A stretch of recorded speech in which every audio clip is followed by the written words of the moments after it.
Hey, Neverlanders, take that pixie out of your pocket, sprinkle some of that pixie dust around, and come fly away with me, your host, the Spider-Fan Jeremy, off to Neverland for one last time here in 2017. And we're not flying alone because with us, as always, is Lost Boy Eric. How's it going? And I hope his visual is more in sync than what I'm seeing. And we also brought with us, y'all remember Tim Nydell from Saturday Morning Rewind, also known as the Mighty Marvel Tooncast. There you go. What's up, everybody? Which we need to get that Hulk episode out, which you're editing right now at some point, right? At some point, yeah, sure. Because you've got that. So, but we did record an episode of for the Incredible Hulk, and we really need to get that show going again. It's been a while since we put anything new. We're sorry. We try to be better.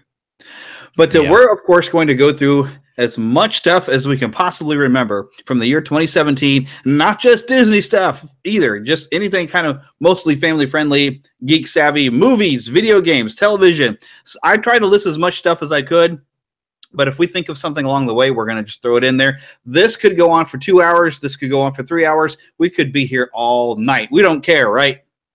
Hey, kids, go to bed. Sorry, I had to put my kids to bed. Okay, parental duties done. But I have a list here, and we might as well just dive right into this thing. The first thing I actually listed down here, January, and I put this just for you, Tim. after October, but I listed Resident Evil 7. Whoops, we can't talk about it because that came out, and it was a big deal. But it's not something normally we talk about in Neverland. But it was that was the big game of the year, at least for me, because I just love the Resident Evil series, except for 5 and 6. But 7 was so much fun. Am I the only one that played it?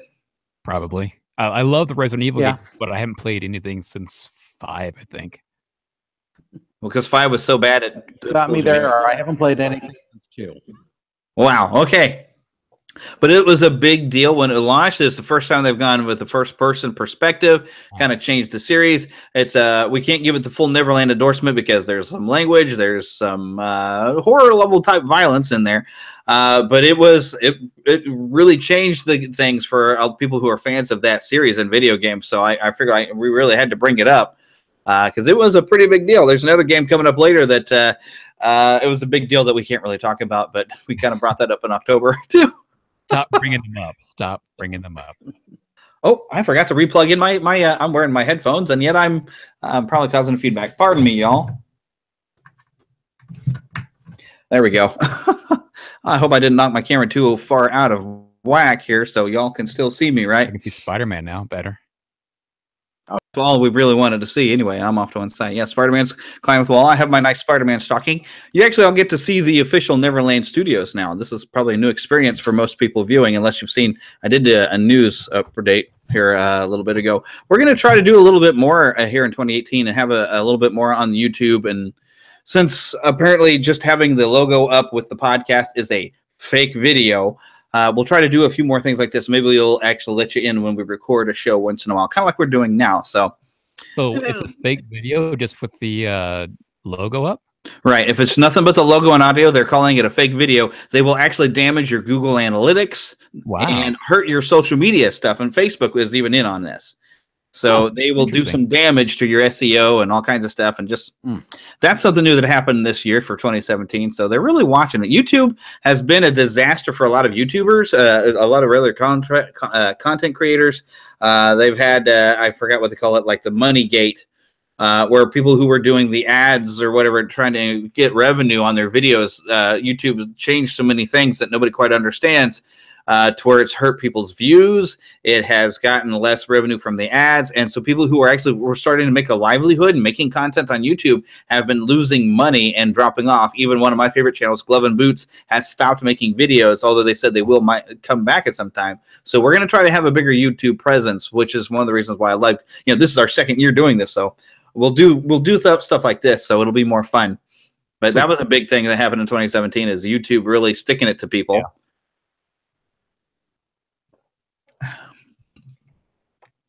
I feel like I should get you all started before I stop and take a drink for the next thing listed.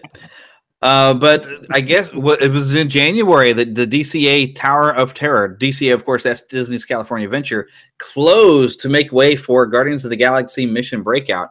Now, I guess we knew this was coming, though, in January.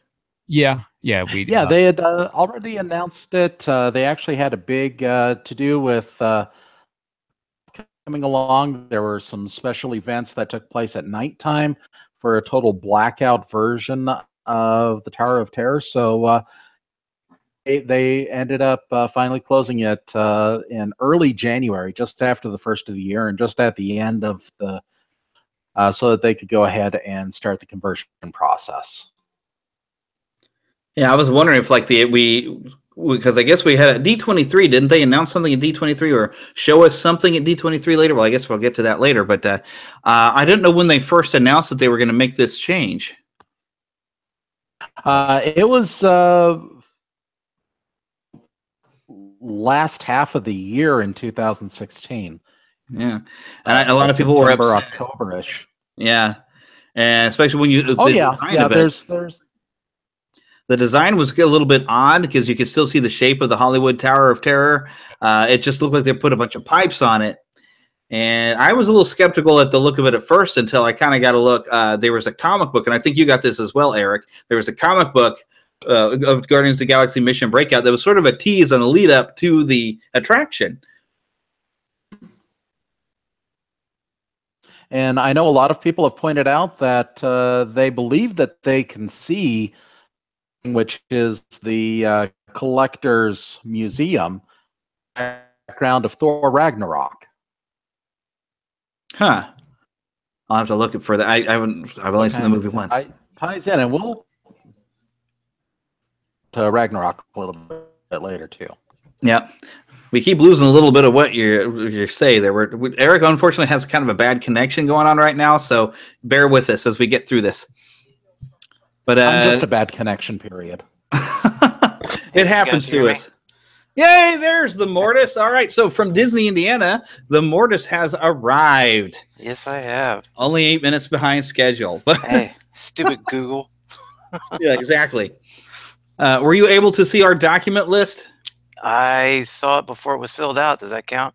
Well, okay. Well, we'll just, as we announce, talk about each thing. You'll be able to just chime right in. Right now, we're talking about the DCA closing down the Hollywood Tower of Terror in order to build the Guardians of the Galaxy. Ah, yes. So, what month are you guys on? Because I'm looking at the list right now. We're in January. Oh, you're still in January. Yeah, although not everything on the list is necessarily quite in order. I was just trying to organize as best we could. Okay. Yeah. I didn't really feel one way or the other about the Tower of Terror closing down. It wasn't really one of my favorite rides. Funny story is the last time we were at Disneyland, Katie and I were in California Adventure by ourselves. Athena was sick, so Bridget stayed with her. And she wanted to ride Tower of Terror. This was like 2007, 2008. And she was like maybe 11, 12. I did not want to ride this ride. I swear, I did not even want to go near it. So I'm thinking of every excuse in the book to tell her so we don't have to do this. And as we're walking towards it, I'm about to say, oh, look at the line. It's going to be too long. Waste a whole day. These two ladies come up and say, hey, we got these fast passes for Tower of Terror. We can't use them. Do you want them? She's like, yes. Like, all right. So I rode it, and it was fun, just not my kind of ride. So I'm sure that the Guardians would be about the same way anyway. So I love Tower of Terror, but the thing is, the Disney World one is much better than the Disneyland one. Truth. So I'm okay with it being. Yeah. Yeah, of course, I haven't ridden the one in Disneyland, but the Walt Disney World one, I remember you had an entire area where you stopped and you went through the opening. Yeah, in Disneyland, I guess you get a mirror. Yeah. And I mean, I love the idea of, I love the theming of Tower of Terror. That's what I miss about it. But the Thor, the Guardians ride actually is slightly better. So you got a chance to ride the new one then? Yeah, a couple times. Yeah. Yeah. So if Eric and Tim are ahead of us on that one, which we'll talk more about that here when we get to the opening. I think I'm sure it'll come across again. The other thing that I had listed in January is I tried to list all the classic films that were re-released on Blu-ray from the vaults, and Pinocchio came out. From what I was looking, it looks like it came out kind of by the end of January. I was very excited to pick this up. I love this movie. Especially sitting to, I haven't watched it in such a long time. And I think I even said it when we reviewed the Blu-ray, sitting down to watch it in the first 5 minutes, I am more charmed by that movie than I have in anything Disney has put out in the last maybe 10 years with the clocks. I think it's my favorite Disney movie of all time. So I thought Jungle Book was. No, it's in my top 5.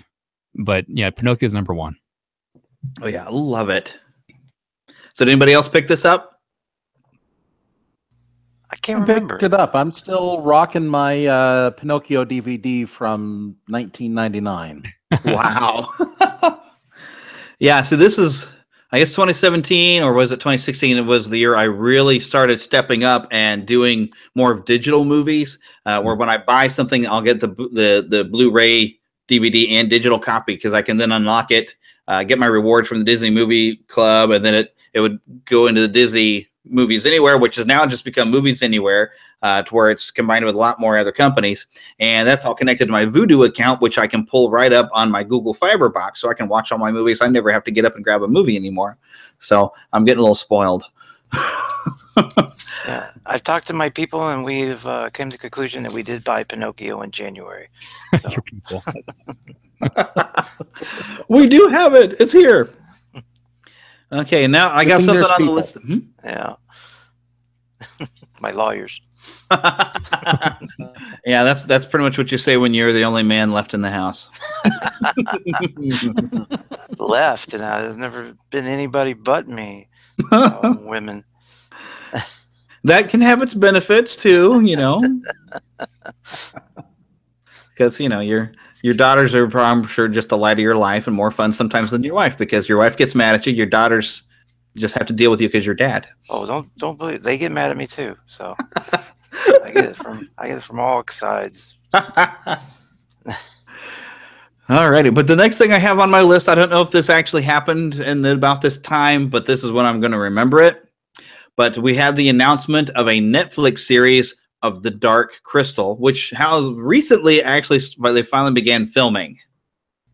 I'm super excited about this. This may be one of the few reasons I'll keep Netflix around when the new Disney streaming service happens. It's going to be cool. I'm not like jumping for joy or yay, Dark Crystal, because the last time I watched the movie was probably about 10, 15 years ago. Wow. So yeah, don't get me wrong. I like Dark Crystal. It's just not one that I watch annually or anything. It's not a Raiders of the Lost Ark. It's Dark Crystal. So yeah, it's cool, but I'll watch the show when it comes on Netflix, but I'm not like jumping for joy for Dark Crystal. Yay. I used to watch The Dark Crystal like every day over the summer. That and The Little Mermaid was, you know, I just watched it religiously. So I absolutely loved that movie. Although when I was a little kid and I first saw it, terrified the heck out of me. I was scared to death of Skeksis. But I was really sucked into the story, though, because the Skeksis were scary. So that, you know, made me help root for the Gelflings and everything. And so a prequel, I guess, is what this is. I'm really excited to kind of see how this comes about. And I don't know if Mike Quinn is involved. I don't think they'd announced this when we had Mike Quinn on, now that I think about it. So I can't remember when this announcement was, but we had Mike Quinn, who was the scientist Skeksis. He's also Nine Num in Star Wars films. He's now done 3 films as Nine Num. So we had him on the show, but if I had known, I would have asked him, hey, are you going to be working on this new Dark Crystal as well? Which we're just going to have him back on the show if he is, so we can. I don't think he's going to be allowed to talk much about it, but maybe when it's about to come out, we'll see. I wish I knew what episode number that was. I would tell y'all, but. Wow. Anybody else giddy for that at all? Yeah, I'm excited for it. I love Henson stuff, so it's be cool to see it. Okay, I guess that's all we got to say about that. Moving on. We're getting through this list faster than I thought we would. Okay, now so this is something I think Eric can probably talk about a little bit more than I can. I think I may have bought this issue but I didn't follow up on it. Marvel has really disappointed me over the last few years, and I think a lot of their comics are not as good as they used to be. I'm not really happy with a lot of the writing, a lot of the directions they took characters. But Captain America... How can you say that? I was going to say, how can you say that? Because they turned Captain America into an agent of Hydra. Yeah, when Captain America is saying "Hail Hydra," then they've lost their ever-loving minds. Yeah, this has been a storyline that's been going on for a couple of years, and it really came to a head this year in a book called Secret Empire, where Captain America, a Hydra agent, he has gained a shield, and he basically allows Hydra to come in, disrupt America, plus Vegas off the face of the earth. Heroes die, most particularly the Hulk is killed. Bruce Banner version of the Hulk. Black Widow is killed. And at the end of it, they kept telling us, you need to stick through to the end. You just need to see how this is all resolved. And this has absolutely nothing to do with the Cosmic Cube. And guess what? Cosmic Cube. Cosmic Cube. Red Skull is apparently manipulating and pulling the strings of the whole thing the whole time, huh? Nope. Red Skull was not entirely. He kicked it off. He got killed and sucked into the Cosmic Cube and really had no impact at that point. He had manipulated the Cosmic Cube into that Hydra, had secretly won World War II, but did the Cosmic Cube to make everyone believe America had won, and it just gets more confusing from there. And then Han Solo shot. I think I've seen that. There you go. Something like that. It really good for Marvel sales-wise or image-wise. About this a little bit later, but I think it may have led to Chief at Marvel and some changes that are on their way for 2018. Oh, yeah, that's something I should have put on the list. Hopefully you'll remember that for later. Because, yeah, there were some big changes going on there.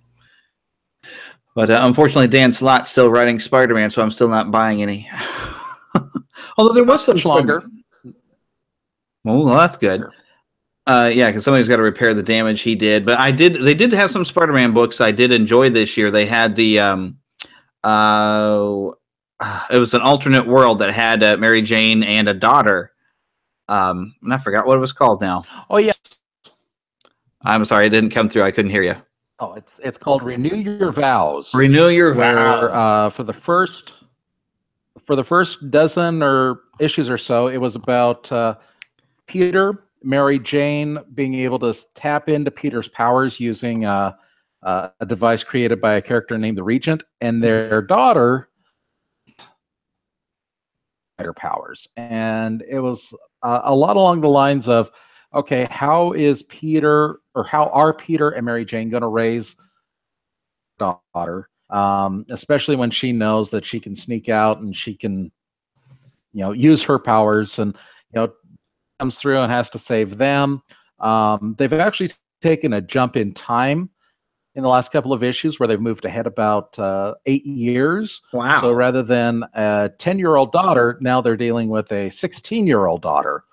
Peter would have been when he received that bite. Yeah. So they're basically just relaunching Spider-Girl now then. Sort of, but her name's not Mayday Parker. Right. So and I haven't been able to pick up any issues in a long time and everything, because with school and stuff gets crazy, so I've kind of fallen behind on that. Last thing I saw was Mary Jane was looking for an alternate way to keep the powers that wasn't going to be hurting Peter, and had actually gotten the Venom symbiote. So that was interesting. But I think that's the last thing I had seen on that.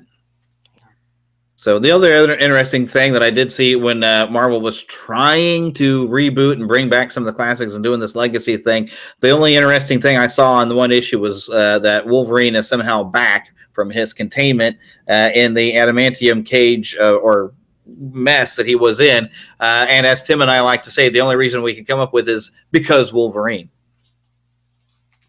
Yes. Okay. Just the same thing. Yeah. I only actually bought a few comic books this year, so I'm not into the whole what's going on in Marvel. And to tell you the truth, I never really grew up with Marvel. I was always a DC guy. I was always Batman and Superman, but mostly Batman. So I have to admit I'm one of the Marvel movie type guys. I only got into Marvel once some of the movies came out. I mean, mostly like most people, like Iron Man 1. That got me swept into the Marvel universe and the movies right there. I always knew Iron Man. I knew who he was, his whole philosophy and stuff, and what he did and all that. And he was drunk. That's about the main thing I knew about him, is he was drunk. But so I didn't, I just started following the movies more than I did the comics. I've never really grew up to comics. I watched the X-Men cartoons, like, 15, 20 years ago, and the Spider-Man and all that, but I never really got into the comics. I did buy a comic just recently, though, because Comixology, the app that you can download thousands of comics, they were having a sale over like the Christmas weekend. And I've been looking for the Tag and Bink series of comics.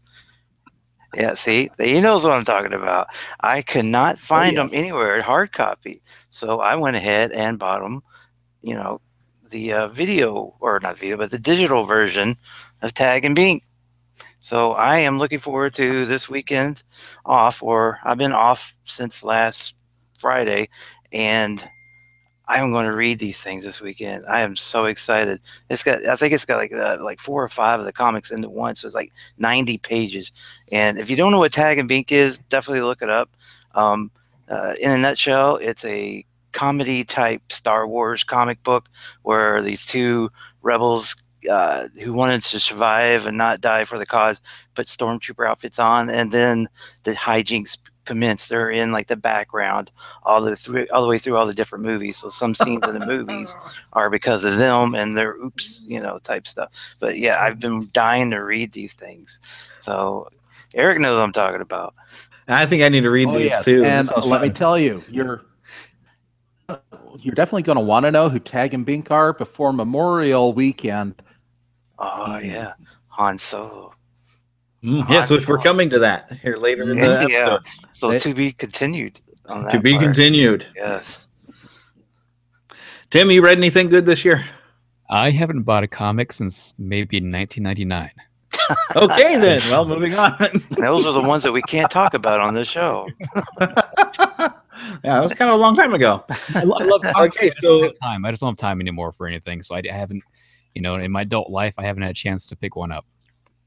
I know that feeling. It happens to me frequently. All right. Well, moving into since we're I was just gonna say, since we're talking about comic books right now, English Competition has actually had a really good year themselves, where they've come out with a series called Batman Metal. Yes, I picked up on that too. Yeah. In which basically it's a rock metal of comics. You've got Batman basically going up against all of the worst versions of Batman that you can think of, and merged with the Flash, who wants to kill everybody, with a version of the Cyborg that wants to control everything. It's basically what's the worst that could have ever happened to Batman, and let's make it even worse than that. It's so that's what it's ongoing storyline. Yeah, I just bought it because it had a cool cover. You're not supposed to judge a book by its cover. Well, I do. Sorry. But yeah, it's been a really interesting read so far. They're basically revealed that there's a dark side to the multiverse. Of this multiverse of 52 different worlds, there's an underside to that of another 52 dark worlds. It's telling the story about. At the same time, DC is also they're bringing back the Watchmen and incorporating them into their main. and tying it all into what happened with Rebirth and the New 52, and explaining, why things have changed. It's because of the Watchmen, and that's turning out to be a really interesting series as well. I think the only things I would read of Batman right now is they started doing a comic based around the Arkham games, which I did pick up a few issues of that like a long time ago, and I have seen that they're still going with that. So, yeah, I picked up the Batmobile from Arkham Games, which is like pretty good size. It's like 8-9 inches long and stuff. It was the Batmobile from the game. And it's the only place I've ever seen it like that. I had to pick that up. Is it the Arkham Knight version, like what converts to like a tank? It was the, I don't know if it, well, it doesn't transform into anything. I don't know if that's the one. It's the last game that came out where you can drive around in the Batmobile. That's the one I have. That's where Arkham the Batmobile is from. Yeah. So, yeah, it's pretty cool to look at. It's better than the Christopher Nolan Batmobile. Although I think they based some of it off of the Christopher Nolan, because when you would convert it to like a tank mode, and you'd actually had vehicle combat in Arkham Knight. They had a very cool one in the Arkham Asylum game. Unfortunately, that Batmobile gets destroyed. So, but it looked pretty awesome. It seemed more based off the '89 films. Okay, well, I guess. Oh, sorry. What was that again? One more time. Katie was calling me. I said, yeah. So you had the Arkham Knight one, which was very much kind of looked, I think, it was very Christopher Nolan style. Yeah, a little differently, and it converted into a tank mode. But then they had a really cool Batmobile actually in Arkham Asylum, the first game in the series that was fantastic, but unfortunately gets destroyed in that game, which is like a crime, because it really reminded me of the '89 type of Batmobile a little bit. It had that style, which is something really cool about the Arkham Knight game, is you actually could drive the '89 style Batmobile, that you could, I think, purchase it, and you could also have the '89 Batsuit. Oh, seriously, I never finished it. So, you got to finish it. The story was good. Cool. Although I haven't had time to just sit down, because I get really frustrated with the Riddler stuff. So eventually, I just kind of like, I'm done with this. So I haven't come back to it. Although I've recently been playing some of the older games, but we're getting stuff that happened last year. Yeah. Speaking of games, though, what was brought to our attention in April? Actually, closer around March, the Nintendo Switch was released. Oh, yes, March. Yes. Did anybody buy one? No. Well, yeah. Well, not released, but it was announced. Oh, was it announced? I thought in March was when it was released. Okay, but I know a launch title was Legend of Zelda Breath of the Wild, which is the first fully free-roaming open world Legend of Zelda game where you didn't have to do the dungeons in a particular order. You could kind of go in whichever way you wanted. You had to worry about finding food and eating and stuff like that, which sounds fantastic, and everybody went crazy for it, except for there was glitches in the system, and I unfortunately don't have one, so I haven't gotten to play it yet. I have an Xbox One, and that's all I need. That's one more consoles than I need. So I'm not getting a Switch. Yeah, I would have gotten an Xbox One, except for I didn't want to talk to it. You don't have to talk to it. Because when I saw all those first things about the Xbox One, I was like, really? Golly, I could. And I had friends that were on the PlayStation Network, and at the time, you could play online for free with the PlayStation. But since then, Sony has changed that, and now they have a subscription service as well. So I don't get to play online with anybody. Oh, you poor thing. I'm gonna have to get on Steam or something and play with people that way. Steam. See, I just like playing. They need to get Steam. I know it's coming up later, but the only game I think I purchased this year, and the only one I was looking forward to, is Battlefront 2. But we'll get to that soon. Yeah, we will. We'll by the end of the show when it released. Yeah. But I guess we'll roll on next to here that I have listed in March. Beauty and the Beast, the live action film. And I know Eric and I saw this, and we have differing opinions on it. And Tim probably didn't touch it with a 10-foot pole. I'm staying away from the live-action reboots. Thank you very much. Yeah. Although I'm telling you, you'll like The Jungle Book. It was really good. I did see that one because my wife actually rented it and forced me to watch it. I really did enjoy it. And most of the things that I was worried about, I was actually pretty content with the way it went down on video. So I'm okay with it. It's just I don't have to see them because the originals are better. Usually are, but the live action ones, I got to give them credit. This one was pretty decent. I still love the animated better, but I actually was kind of surprised. Because I thought this being like my favorite of the animated movies, I was prepared to be like, okay, you got this wrong, you got this wrong, but it was actually fairly enjoyable. But Eric didn't like it though. No. I really didn't care for it. I felt that the acting just was not to the level that I would have expected. Just really did not reach the same level as the original or the musical. I really didn't care for Hermione. I really didn't like the Beast. It fell flat. You mean you don't like her auto-tune singing? Truth. Believe it or not. No, she did a Leviosa spell to make her high voice and all that. Sure. I got to give her credit for trying, though, because she's not known for singing, and so trying to get into a film like this and trying to sing, But if you're not known for singing, don't hire her for a singing part. Yeah, I think they hired her more for Hermione was almost like a Belle ripoff in a lot of ways, and I thought they were kind of trying to typecast her into a role because she would be a good pick for playing Belle overall. I would have thought. Well, they just do like the animated movies do: hire an actress to play the character, hire a singer to sing.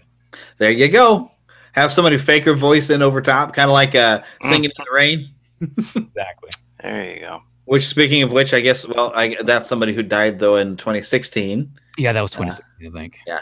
Well, yeah. I'm sure it'll come up again, though, later. But Debbie Reynolds, Carrie Fisher's mother. One thing I think would have helped the movie is if the musical had been the basis for the new songs they brought in. That makes sense. There's much better songs. Although the song that they wrote for the Beast was pretty good, it was not as good as the song he has in the Broadway musical, though. And see, my thing is when I watch a trailer for the new Beauty and the Beast, I look at all the characters and they look like the overcomplicated characters of the cartoon. You know what I mean? Almost like what Michael Bay did with the Transformers. Yeah. He made it overcomplicated looking. And I hate the look of all the characters. From what I've seen, at least. But I did manage to completely enjoy understand that. Yeah. I think I just enjoyed it for the sake of the story. I do love the story, but that's one of the movies that when it came out on Blu-ray, I was like, I should probably pick that up, but I never did. Yeah. But I did pick up, they did have a re-release of the animated on Blu-ray, and I went right after that one, even though I think I have, somewhere I still have my VHS from the original. I do have an anniversary edition that they had released where they had added the additional scene after they'd put it out in IMAX and stuff. I have that DVD, but then I had to get a Blu-ray set when it came out just because it's Beauty and the Beast, and I love that animated. That is my top favorite animated feature. Yeah. Although my favorite princess is still Ariel. Mine too. Maybe it's because I have a thing for redheads, but I don't know. Me too. Okay, so I guess we'll move on to the next one. I had to list this one. A movie with a redhead. What? I didn't catch all of it. We did have a movie with a redhead come out in April. I'm not quite there yet, but keep that in mind. But I have Mass Effect Andromeda listed that came out in March. Did anybody play it? I bought it in March. I haven't played it yet. I played a little bit of a demo. I actually spent a lot of 2017 playing the Mass Effect trilogy just to work my way up so I could maybe get Andromeda. But then I was hearing everybody not liking Andromeda, so I was like, oh, maybe I'll hang back then. Yeah. I love the original, so I'm still looking forward to playing Andromeda. I kind of wish I would have waited, didn't buy it day one, because I could have paid probably $30 less than I paid for it. But I'm still looking forward to it, though. Yeah, I still want to check it out. The demo, a little bit that I've played was interesting. But of course, the main thing that keeps the Mass Effect games going is your conversations. Everything has an effect on the story and how the characters interact. That was the biggest thing for Mass Effect for me, was playing through it. Even though I guess, unless you do things just one certain way, you're not going to like how your character ends up necessarily. I've played the original 3 games at least 5 times each, all the way through. Have you tried to get different endings each time? Yeah. Yep. Have different. And I was pretty content. I was pretty content with the last time I played it, so I probably won't go back. I still have them, but I might not go back and play them again. Yeah, at some point, I probably will sit down and try to go through them again. See, I played the first one years ago when we lived in Key West, and I was hung up at the home for a couple weeks after a surgery, and a friend of mine gave me an Xbox and Mass Effect to play while I was set at home, can't move. And I tried. I got, I would say maybe an hour or two into the game, and I got to a planet and I could not get past it, and I never played it since. So That's why the second one is 1,000 times better, because it's a lot easier to tell what you have to do next. yeah. And when you get to a planet, you just scan on the thing. You don't have to actually get down to that rover and search around for everything. And in the third one, they took that out completely. You don't have to scan at all. Nice. I think I did. There is some stuff you can do with some planets like that, though, but you have to be careful because the big bad of the entire series, I forgot what they're called now, are lurking in certain areas, and if you scan too often, they'll come and find you, and you got to run for it. The Reapers, yeah, the Reapers. But now we're ready to move into a movie in April, and I think I know which one Eric was about to mention. Oh, yeah, it's got a redhead in it. One redhead that had to shave her head to play the role. I know that much. The head that was guarding. I'm waiting for you to just go ahead and say the title. Right? The what?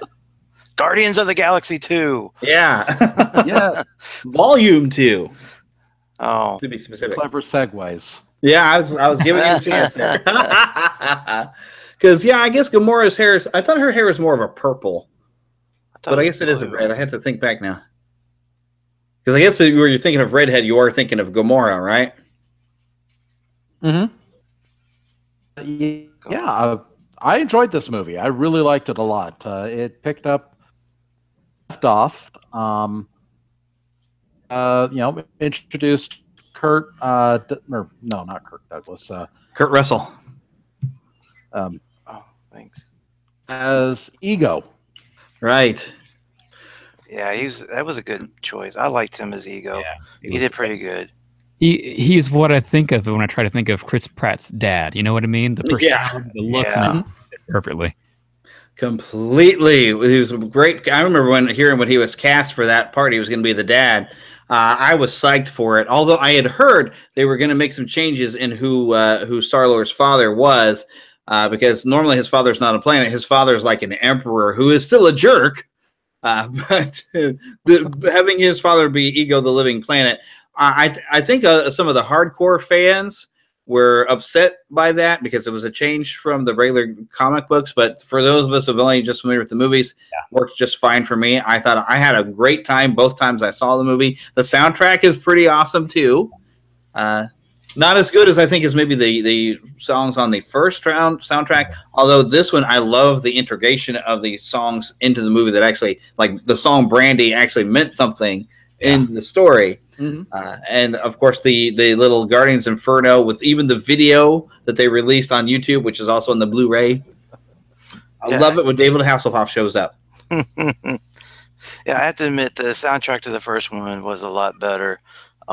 Not sure why, but I don't know, it just worked, I guess. And it made you want to listen to those songs after you watched the movie. And at the time, they missed a very big merchandising opportunity there with not having anything Dancing Groot when the first one came out. There was not a thing you could find with Dancing Groot up until I think it took them like 3-4 months to get something on the market, and it was still kind of crafty, but now it's over, dude. Let it go. But they want to try to tag on to that big thing that everybody loved about the first movie and make everything Dancing Groot now. And I feel that Guardians 2, Volume 2, mind you, was trying to exploit that. They kept him as a kid. They said it was more for the story. No, it was more for the toys, so we'll be ready this time when they see Groot dancing as it looked like a little kid. We're going to make all the money we can of this. And it didn't really shoot off. It didn't work. They missed that first opportunity. Disney creating or utilizing characters to make money? No, they never do that. Like in Star Wars, they no. never do that, right? I mean, that's crazy. That's as crazy as them buying half of a studio or most of a studio to get the movies and TV rights. That's not Disney. That's like Third Reich stuff, man. Wish we'll get to that one later. It also gave us the greatest movie quotes for the first half of the year. I was halfway jumping ahead. Spoiler: I was waiting for Leia to say that. Wow, I'm Mary Poppins. I have seen somebody created like a fake art of like a Leia Poppins figure. I'm like Carrie Poppins. I saw that. That was pretty funny. I wanted to steal that. But we jumped all the way to December on that one. Yeah, we did. Going back now to where we're at. Back to April. Back to April. But yeah, so Guardians 2 was awesome. Okay, I've got a weird thing that I think only Eric and I can talk about, but I threw it in there because it was kind of a big thing. But Eric actually came here to Kansas City, and we had a panel at Planet Comic-Con. Yep. Which was, I did 2 panels this year, this past, well, I guess this year. But we had one where we focused on Walt Disney's time here in Kansas City with the Laugh-O-Gram Studios and his childhood home. Had a great time. Got some really great pictures that we posted up on the news page. Did another panel with Diz Dads. Oh, my brain just went out the window on his name. But from Diz Dads, he lives in Kansas, and we talk podcasting, which we do have some big things coming this year for Planet Comic-Con. I think I've got to do some paperwork here before January 10th, but we have been approved for our panel. I guess we can go ahead and announce that Adrian Ropp is coming to town here. If you live in Kansas City, Planet Comic-Con, Adrian Ropp, the artist that Eric, I guess, has known his entire life. He's worked at Avalanche. He's worked with Archie Comics, Underdog, Pink Panther. The guy's awesome. He's going to... Yeah, Chim Chum. Wow. You got to check out Chim Chum, his own comic, which I'm hoping he's going to bring copies of the book because I want to get a signed copy because I haven't gotten to read the book yet, but from what I've seen on his online page, it's hilarious. So I really like it. Yeah, so I'm excited about that. In January, so he'll have plenty available when we go to Kansas City this year. Yep, and I believe Planet Comic-Con is in February this year. I don't have the specific dates, but we'll be updating you as it comes around. It's the weekend after Valentine's Day. Weekend after my wife Valentine's kindly Day. reminded me when I told her that I was going to Kansas City. That's about the time that I went to my very first Comic-Con related type con. It was the Wizard World Con in St. Louis earlier this year, and me and the girls went, and we had a blast. We actually met Yondu himself. It was a really good story about that. Is Cena loves, good Lord, Mike Rooker. Yeah, loves him. She thinks that his character on Walking Dead is still the best character in The Walking Dead, even though everybody hated him. She loved him. So I'm kind of worried about her a little bit, but anyway, she bought to get a picture. She didn't want his autograph. She just wanted to get a picture taken with him. And when we got there, his time frame for pictures was over. So she missed it, and she was so upset. And some of the ladies that were working that with him said, "Come see us when he goes doing autographs." So we did. We went up to the table. They grabbed us, pulled us right out in front of the line, and we got to sit there and talk to Michael Rooker for a few minutes. He not only took a picture with her, but with us and he was so cool, the coolest man. And I've changed my mind about what's his name on Walking Dead. He was Merle. Now it's coming to me. I like Merle. Yeah. Yeah, I remember he was at, I think the first year I went to Planet Comic-Con, he was there and had a little program, and he is a riot. He is so funny and such a quick wit. He's just awesome. I haven't gotten to meet him in person, but I am in a movie with him. Not at the same scene, but I am in a movie called The Next 1 Mile. I'm an extra sitting there in the background eating a hamburger in one scene, and he's in the movie. I don't think I've put a link up in my YouTube, my regular personal YouTube channel. I think I have favorited the trailer, which you can see me in the trailer for the film. So it's a little independent movie. It's got Jason Ritter in it. So yeah. There you go, big movie star. Woo! Yeah, we may have to check out Planet Comic Con this year. Because we had so much fun at the Wizard World Con that, and they said that wasn't even half of what they usually do. They said it was pretty small this year, and I was impressed with what they had. So we may have to make a little trip to Planet Comic Con, especially if you have a panel. We may have to crash it or something. Oh yeah, and wear our Mortis Matinee podcast shirts and take it over.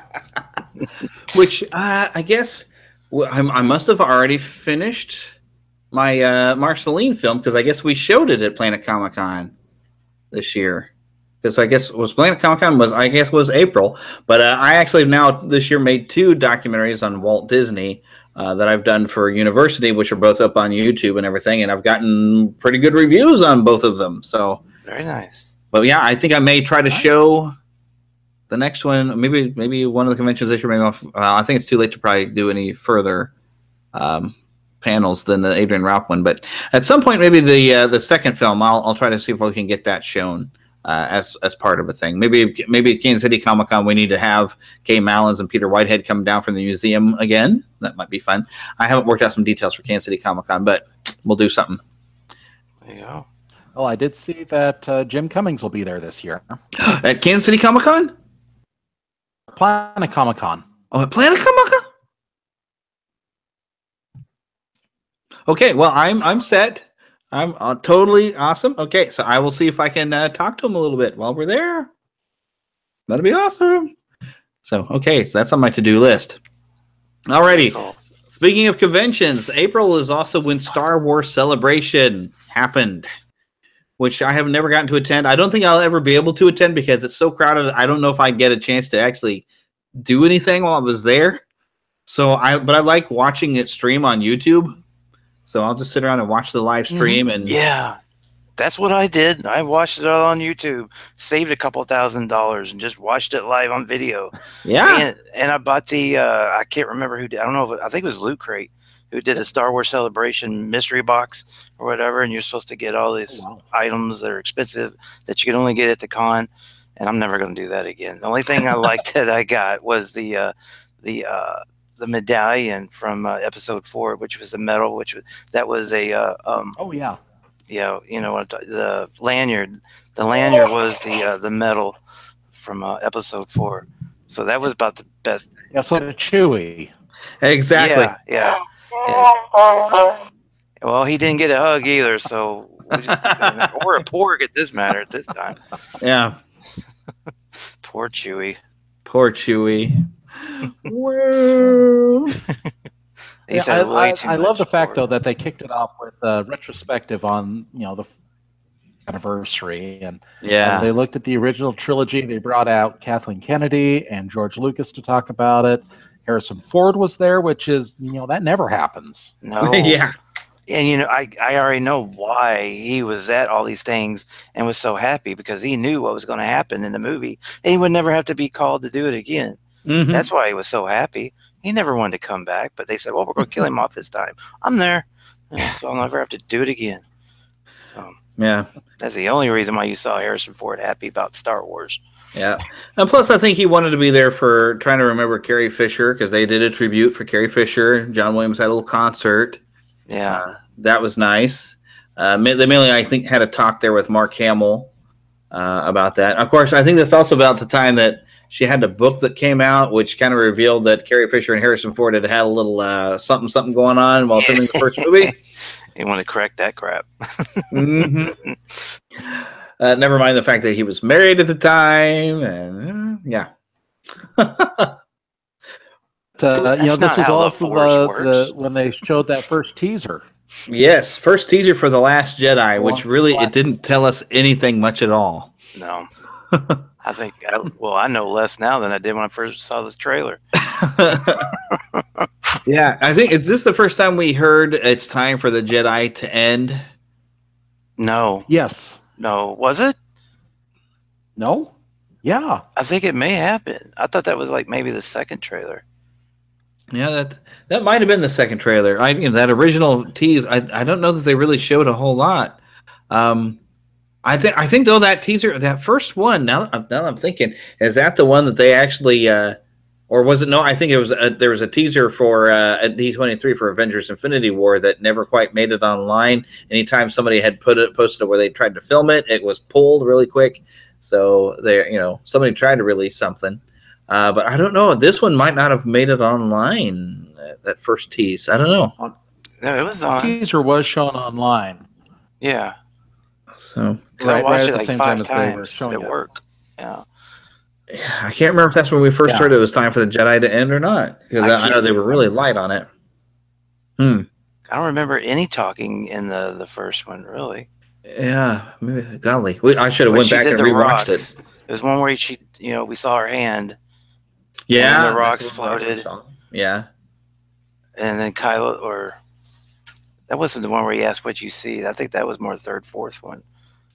Yeah, that might have been actually looking for it. Huh? Yeah, but we got our first look at Crate in there. We saw explosion. We saw the Millennium Falcon. We saw the one where we heard it. So that was the first one. Yeah. Yeah, and this was about the time I think they made the announcement that the Star Tours was going to get Crate as a new scene by the end of the year. Mm-hmm. Okay. That announcement might not have come until D23, though. But I know that it did happen. But still, it was a great opportunity. They introduced us to Kelly Marie Tran, who was playing Rose. Mm-hmm. Mm-hmm. And they also announced that Rebel Season 4 would be the last 4 Rebels. Yeah, which I still haven't watched. I'm still somewhere in Season 3. What? I don't have time to watch TV. I kind of envy you because you still got a lot of new Rebel episodes to watch where I'm all caught up and I'm ready for the last few that they have that are going to be the final ones. And then it's over for me, but you still got a ways to go. So yeah, I do. I got some of it on DVR. The other ones I think I'm going to have to watch on demand on Google. Google Fiber has a lot of it still, so I better get after it while I still can. Yeah, you'd better. It's an excellent show. I love that show. I'm sorry to see it end.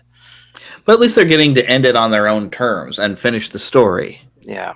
So that I can appreciate. Yeah. Like, for anyone like me I love this show, Chuck, there was a lot of, they weren't sure if they were going to get to go any further, so they had a lot of episodes like, well, we could end here if we had to, but we had to go a little bit more, so a few more episodes, and so that's a little wacky there for a while until they knew exactly, yes, this is definitely the time we're going to end, so they were able to wrap things up in a mostly satisfactory way. So yeah, the announcement of Rebels final season was probably about as bad as hearing about Pandora's opening. Yeah, we were all freaked out at first, but that actually is coming up in May. We'll talk about that, but we got a few more things, I think, I guess we've gone up through Star Wars Celebration. I was trying to give you a leeway, man. Come on. Segue. I missed it. Pandora opened, and shockingly, it was amazing, apparently. We actually did have a guest on the show that had been to Pandora, and so someone that I'd been in a play with like a long time ago, had her on, and everybody's just fantastically pleased with what they've done with this. I'm actually excited to check it out. I've never seen the movie. I don't really care to see it. I've heard I'm not really interested in the film at all, but I am interested in the experience that it would have. And now that Disney owns Fox, they kind of really own the whole thing now. So I definitely want to check it out because it definitely is something to be experienced. And it's something I was even saying that even if you're not a fan of Avatar, when Disney puts their efforts into making something, it's going to be amazing and you're going to enjoy it regardless. Right. And I turn out to be right. Yeah. I haven't seen actually too many pictures of it. I checked it out when it first opened and pictures here and there. Listened to a couple podcasts talking about the rides, and that's probably about, I would go to Animal Kingdom to ride Pandora rides, but then I'm getting the heck out of there. Animal Kingdom's like my least likable park. I don't know, something about animals in a park based off of animals. I just don't care. It's not like I'm a humanitarian. I'm saying let the animals go. No, I could really care less. I'm bored with it. So the only reason I would go to Animal Kingdom now is to see Pandora and to see how awesome it is. And that's it. That's the only reason I'll go. You don't want to see the Disco Yeti? No, not really. No. Oh, but that's a great roller coaster. And in fact, they just recently announced that the Wings of Wonder show is going to get a reformat to be an Up show, to where they're still going to show the birds, but now they're going to use the characters from Up, Carl Fredricksen, and I forgot the kid's name, are going to come out and show the birds. So it'll be a character-themed type of show, which I would like to check that out. I am kind of an animal lover. I married a biology teacher, so... and I love the safari ride over there. It's so much fun and very interesting. I have video of this on, I think, both my personal YouTube channel and on the Neverland channel. I think I've got some of the video up. It's not great quality video, but it was back in 2009, and I was working with the camera that I had at the time. So, but I really enjoyed it. Tim, have you ever been over to check that out? I haven't been to Disney World since '99. Again, the year '99 comes up. Well, you're partying like it's 99, right? That's when I moved from Florida to to the West. He was afraid the Y2K was going to take Disney down, so he never went back. Fled the Y2K. All right, another weird thing I have listed here on May, other than we actually on May 24th hit the 40th anniversary of Star Wars, which overshadowed completely that on May 26th I turned 40 as well. But a weird thing that happened on May 26th. That and Tim actually in our October episode when Tim and Gary came on, we were talking about some of our Halloween music. He actually explained what the heck they're saying in Friday the 13th when they're spooking you out. But they actually released this game, and I had to bring it up mainly because the significance of this was a Kickstarter game that was in development, and they managed to get the licensing to actually theme it as a Friday the 13th game. And this is a kind of a monumental thing. I mean, this launched so big they kept crashing their servers. They had all kinds of things, and to think, yes, this was a Kickstarter project that actually launched a video game. So that to me is impressive. I mean, this game is my favorite game of the last maybe like 5 years. I love this game. Wow. I even bought this game when it came out, and I like it. I don't play as much as I should, but I played it quite a few times, and I can tell you, I will never make a good serial killer because I just can't do it. I'm bad at it. Yeah, I don't think I would want to play already with the with it being Jason, because I don't have it in me to just go around and slaughter all the other players. So, oh, that's the fun part. I'm pretty bad at it. I suck at it. So. But yeah, this is the only way really I could mention the game, because it's not really something we would do in Neverland, because it's definitely more adult and not family friendly type of game. But the significance of its release and being a Kickstarter project that actually got out there was pretty significant. And I'm wondering what this could mean. I mean, they're independent games. I think got a lot more respect because you have Cuphead, which I wanted to get that game, but I would rather sit there and watch it than play it. Right. I hear it's superbly frustrating, but it looks gorgeous. It looks like a 1930s cartoon, and you almost expect Mickey Mouse to come out. Yeah. I'd love to look at this game. Mm-hmm. Like I said, I would rather fall asleep watching that at night than trying to play it during the day. It's just I just don't want to play. I just want to watch it. It's beautiful. Yes, it is. And I hope it is the beginning of more games in that type of thing. We're getting that nice hand-drawn animation characters like that. Like we used to get with some of the old Capcom games and stuff like that. Or like the Aladdin on Sega Genesis, where you had the nice Disney hand-drawn characters. Oh, they looked fantastic. Oh, yeah. And some of Epic Mickey kind of looked like that, too. Yes. Parts of it. Yes. Oh, and I loved it. I love it. I love it. More! Yeah. Give me a Mickey Mouse game that looks like Cuphead. I'm there. I don't care what they price it. I will buy it. Don't say that. Yeah, I know they'll do it. Well, they have a pop figure of the Cupheads I saw. Oh, cool.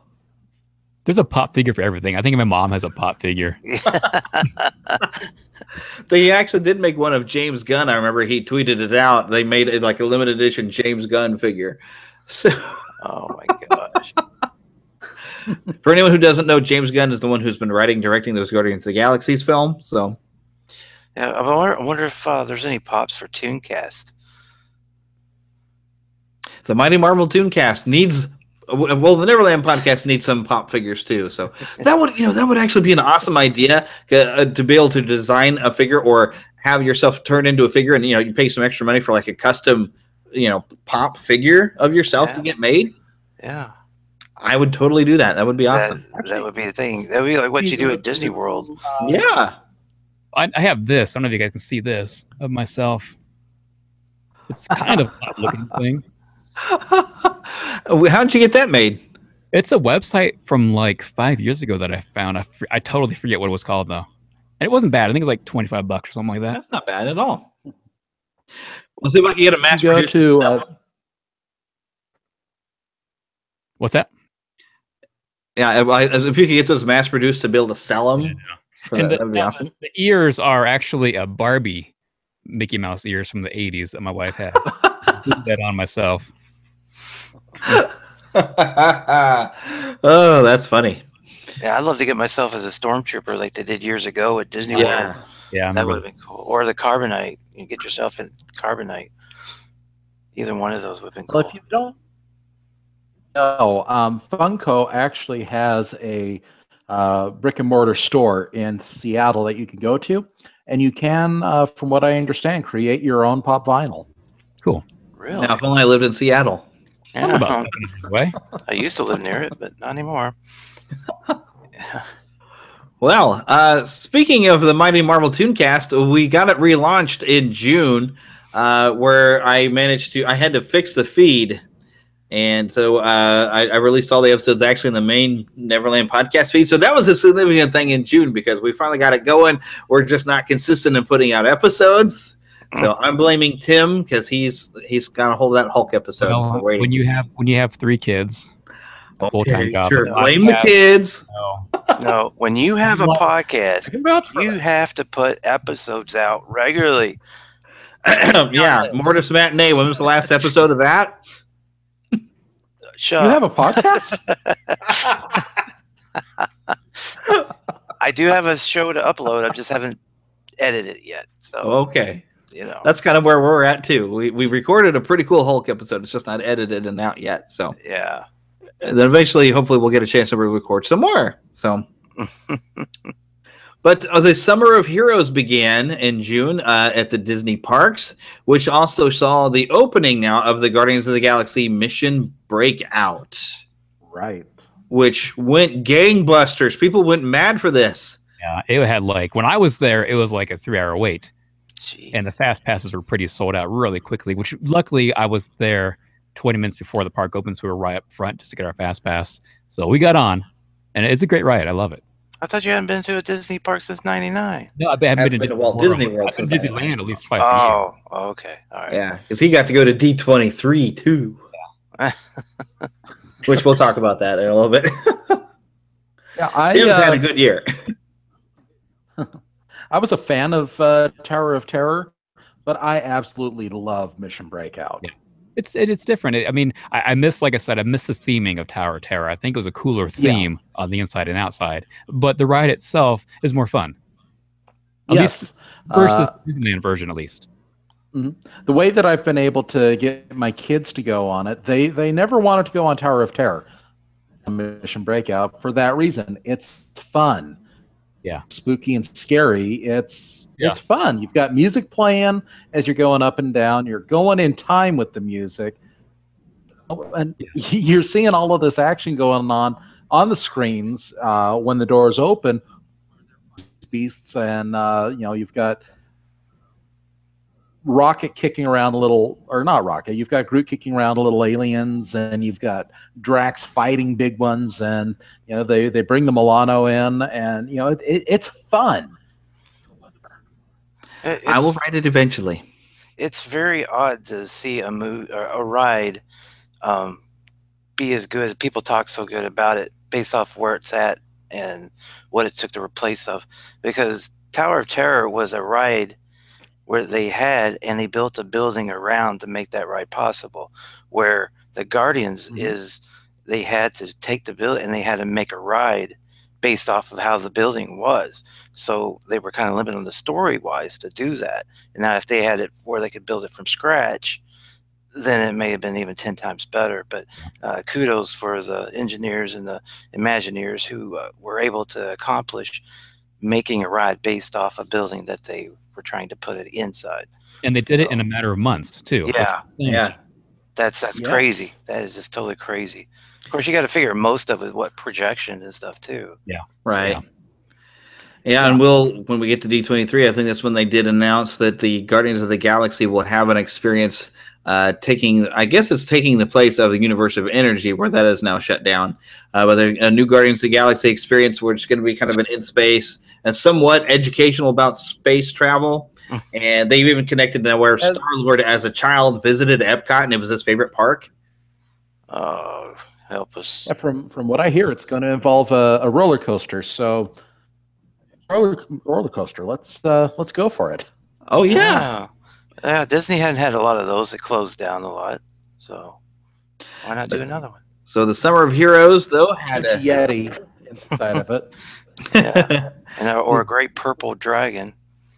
But the Summer of Heroes, though, had an Avengers training initiative that was kind of a replacement for the Jedi training experience. Had a lot of meet and greets, a lot of photo pass type of things with Black Widow and Hawkeye would mentor some of the young heroes. I remember seeing Black Widow actually riding out on like a caravan. There were some videos of that where she came out. And so they had a lot of different things going on with a lot of Marvel characters. The Guardians were outside of the Mission Breakout doing a lot of meet and greet stuff. A lot of fun stuff going on all this summer. Unfortunately, I never got to go to see any of it myself, but I'm sure they'll do something like this again. It was almost like they did a Summer of Heroes to kind of be a replacement for the Star Wars weekends that don't happen anymore, because now Star Wars is just going to be a regular presence. Although there's a Galactic Nights that's been going on this month, which we'll get to here later. So, but yeah. Well, and I'm not sure. I don't know how much they were doing in Florida, but in California, the Avengers training was very much like the Jedi training, where they get a group of kids to come out and learn to train. It didn't replace the Jedi training. That still goes on over in Disneyland and Tomorrowland. Place in the DCA backlot area. They have set up there, but from what I saw, it wasn't as good as the Jedi training. But you also had opportunities to get photographs with Captain America and some in a red and blue suit. Ant-Man.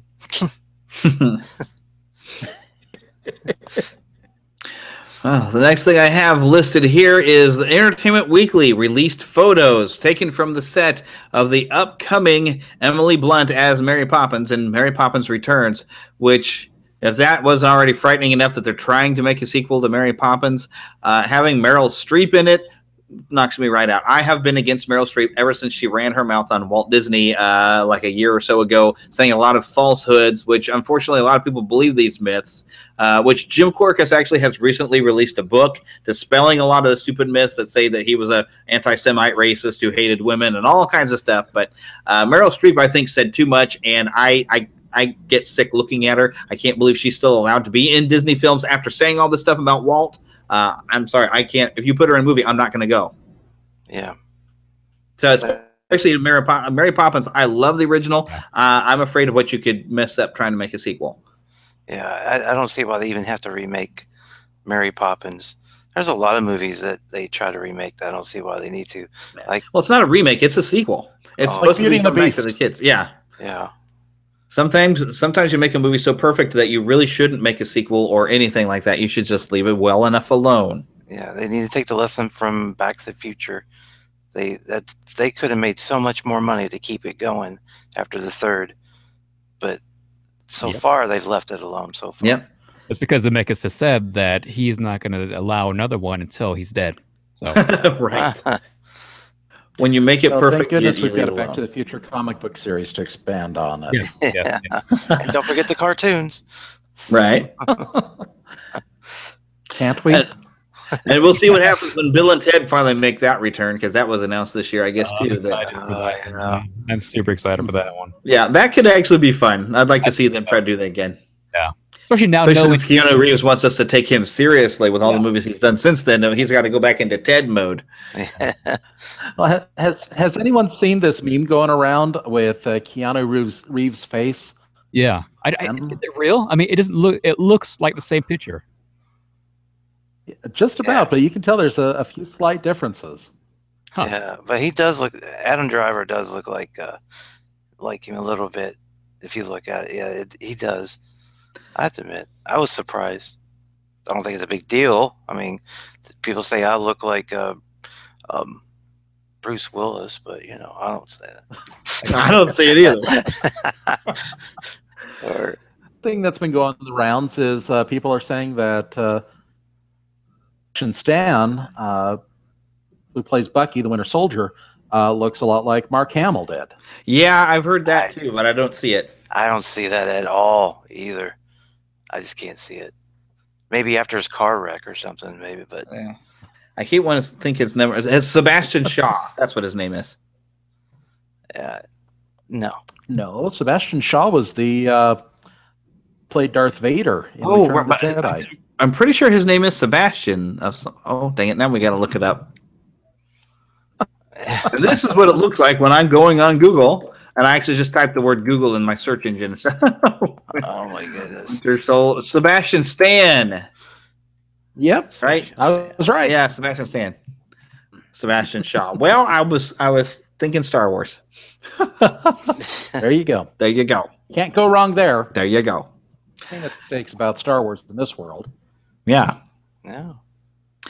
So let's see, where are we at on here? Oh yes, some more sad news. I guess we can dive into is Glenn Headley passed away in June. I mean, there's a lot of roles I know she did, but we're always going to, for the Disney sake of it, remember her as Tess Trueheart in the Dick Tracy film from the 90s. For me, it's Dirty Rotten Scoundrels. That's my favorite of hers. I still haven't seen that movie. I need to watch it. I know. That's amazing. Go ahead, go watch it. We'll wait. Okay. Chewbacca will take over my part now. Looks about the same. Yeah, a little bit better actually. Wow.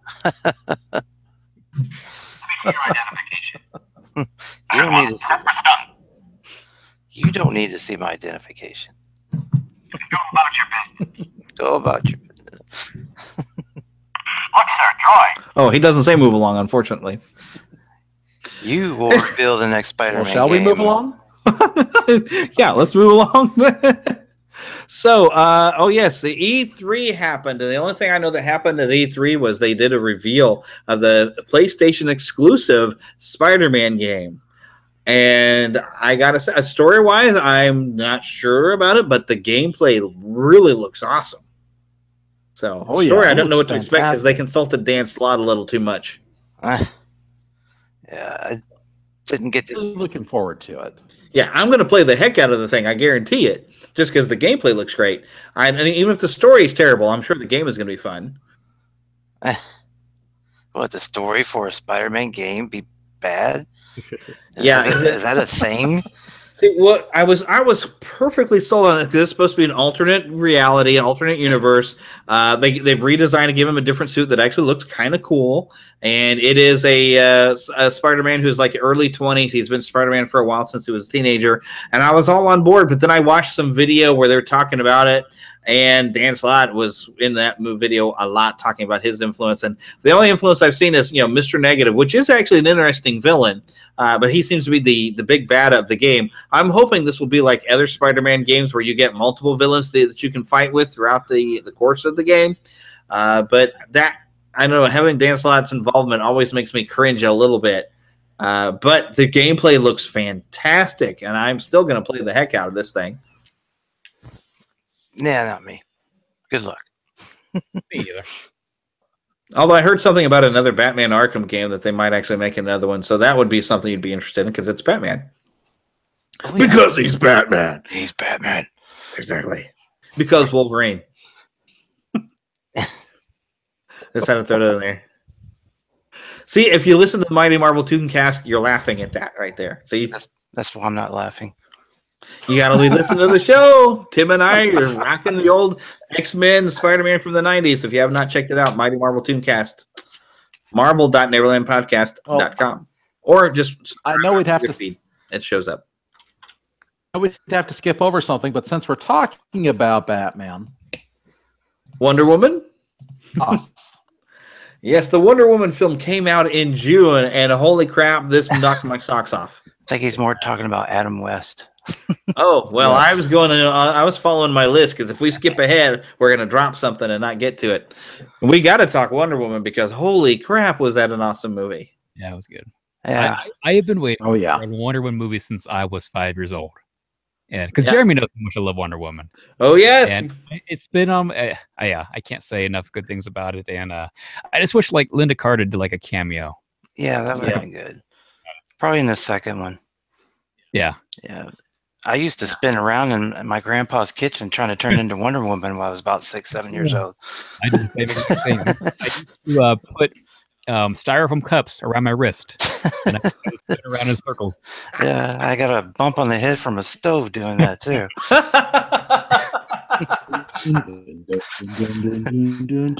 I didn't turn into Wonder Woman, but I hope somebody has photos of you, Tim, with your styrofoam things on. I don't think. we took some yesterday. That would be awesome. We seem to have lost Mortis's camera, by the way, so he's a symbol now. No, he's still here. Well, we hear you, but I can't see you anymore. That's because I said I didn't want you to see me. You didn't want to see what I was doing. He's dressing in a Wonder He's Woman. more machine now. His Wonder Woman costume.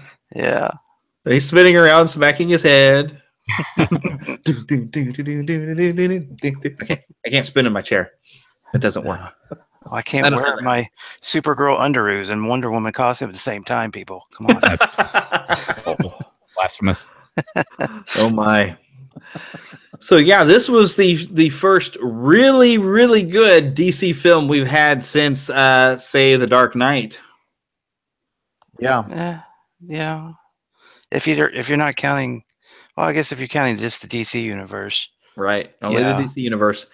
The Dark Knight was the only other film that I was really enjoyed as much as I enjoyed like Wonder Woman. So it's been a while since they've had one that really just I was excited about it, even after I saw it. And it was such a great film. I'm weird. I actually look forward to the DC movies, even though they're not usually good, because I like the DC comics better and the characters better than Marvel. And to me, the Marvel movies have gotten so similar because they're trying to make one universe, and to me, one giant movie that I'm kind of getting tired of. And DC, I guess I like it because you never know what you're going to get. I know what you're going to get if Zack Snyder's involved. It's going to be crap. And you know why Marvel movies are similar? Because they're all awesome. Well, I don't know. Comedies getting the same. I don't know. I still like them. I really do still like them, but I just don't see them in the theater anymore. Oh, so you didn't see Thor Ragnarok? Not yet, no.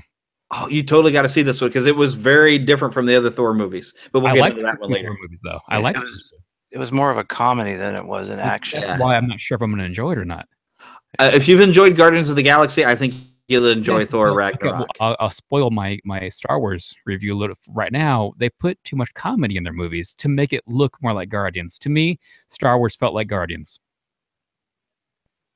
Yeah, I can see. Maybe a little bit at the beginning. I still liked it, but it was too much of a parody of Star Wars. Yeah. Well, I'll talk about that later. Yeah, because Return of the Jedi was really funny too. So yeah, but just it not. happens. And that's why it's the least favorite in the trilogy. This is my number 2. Empire's my number 3. What? Oh yeah, but I generally go to the first one because it launched the whole thing, and so that's always my number 1.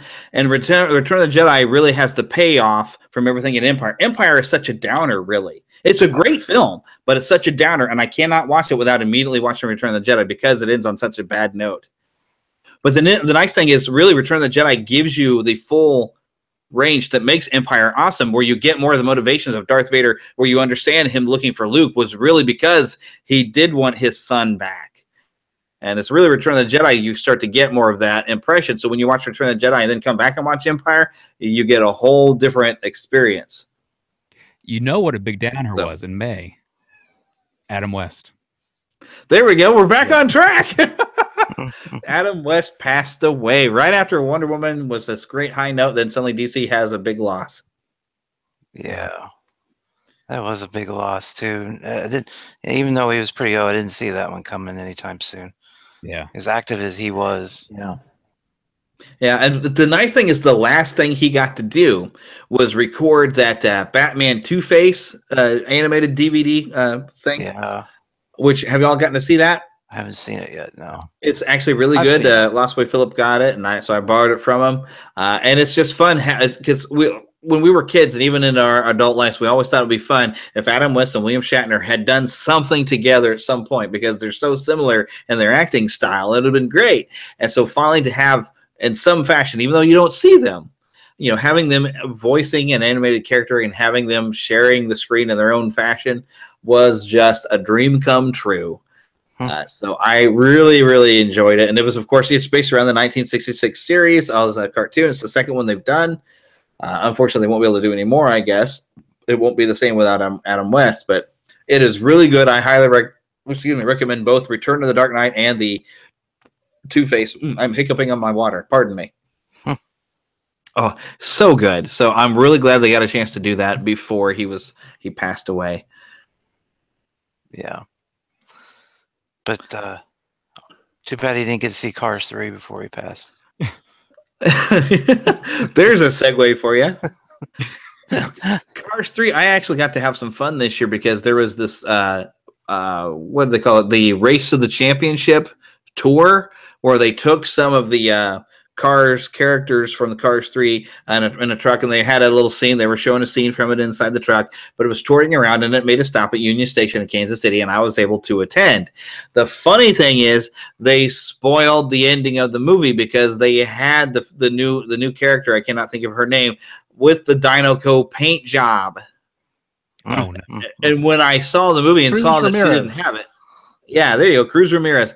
When I saw the movie and saw at the beginning, he said, wait a minute, she doesn't have that paint job. So I'm like, so at what point is she going to get the Dinoco paint job? And I saw it was slowly working its way to her being the racer. Oh, I'm sorry. I'm probably spoiling the film a little bit for if anyone hasn't seen it. So I'm going to stop there. But I haven't seen it.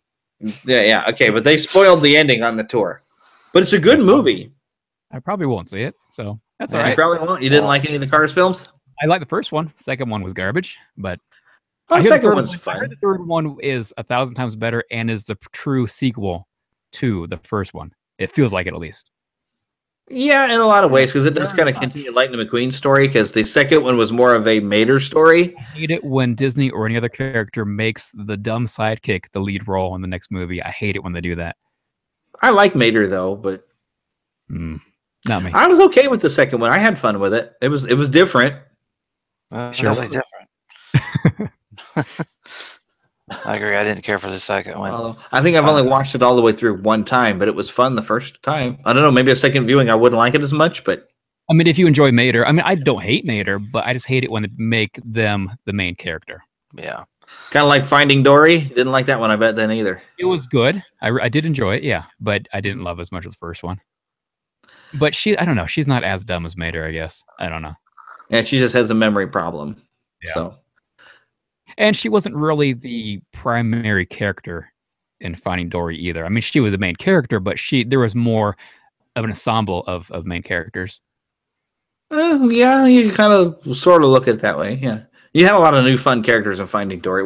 That wasn't actually this year, was it? No, I guess it was last year. Before, yeah. Yeah.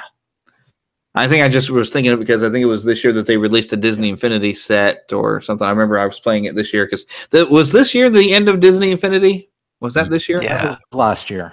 It was at the end of last year. Okay. That Yeah, I'm still just feeling the sadness of it here in 2017. So whenever I'm feeling sad, what you really need to do is see Bambi's mother get shot. Yes. In high definition Blam. Blu-ray. And so every time this movie comes up, we have to end up talking about the childhood trauma caused by the death of Bambi's mother. Oh. Why? Venison tastes great. Actually, I had venison meatballs this past Christmas. So, yeah, deer meat's good. I just love the way that they made fun of this on Animaniacs, and they had Bumby's mother on Slappy the Squirrel. Bumby! I loved it. It was great. Yeah, so Bambi came out on Blu-ray. I was pretty excited about that. It had some pretty good behind the scenes, even all the different things, like the effects animators. I think I've learned to really appreciate effects animators even more after talking with Patty Peraza at ToonFest, which has come up later, because she did a lot of effects animation back in the 80s and stuff like that. But seeing the efforts that they went into that rainstorm scene where they actually went and had a camera and they laid down in rain so they could see what it looked like just for one shot in Bambi where the rain is coming down at that sort of angle, just to see what it would look like so they could animate it properly. And I mean, really, it's a beautiful film, and it's completely different from the book. There is a book of Bambi, but it reads like a nature documentary, and it doesn't have as much of the story. I mean, it's got story to it, but it's not as much the story of what the film version of Bambi is, which is almost completely different. But I was really excited for this Blu-ray release because I do love that movie. I don't think Heather's going to watch it much because of the Bambi's mother bit, but I was not traumatized that because I didn't see it when I was a small child, I guess. Yeah, I love Bambi. And it could have been much worse. I mean, the animators wanted to show Bambi's mom get shot. Yeah.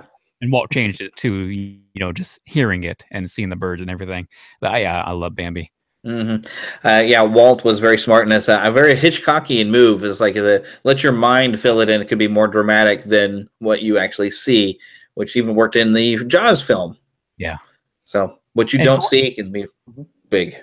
My interview with Donnie Dunnigan, who's the voice of young Bambi on my podcast. So there you go. Little plug. Yeah, there you go. That was just this year, wasn't it? No, that was last year. Last year? Okay, I know it was recent. I remember hearing that. Stupid 2016 keep getting in our conversations. That year just will not go away. This was just kind of a side bit that I had found on my Twitter feed that Mark Hamill they announced. I don't know if they've actually got the street signs changed. They probably have by now, but they announced in San Diego that they were going to have a street named after Mark Hamill. It's one of those honorary type of things where they have that in Kansas City where they have like 31st Street and the honorary blah blah blah blah blah name or something like that. So apparently that's what they're doing in San Diego. But Mark Hamill's going to have streets. That's cool. Yeah, so you can drive through Mark Hamill. Yeah, you can run him over. It's a nice little ceremony that they had. A lot of his family still live in San Diego. They were able to be there and attend it with him, and it was I hope they got backup to connect with fans.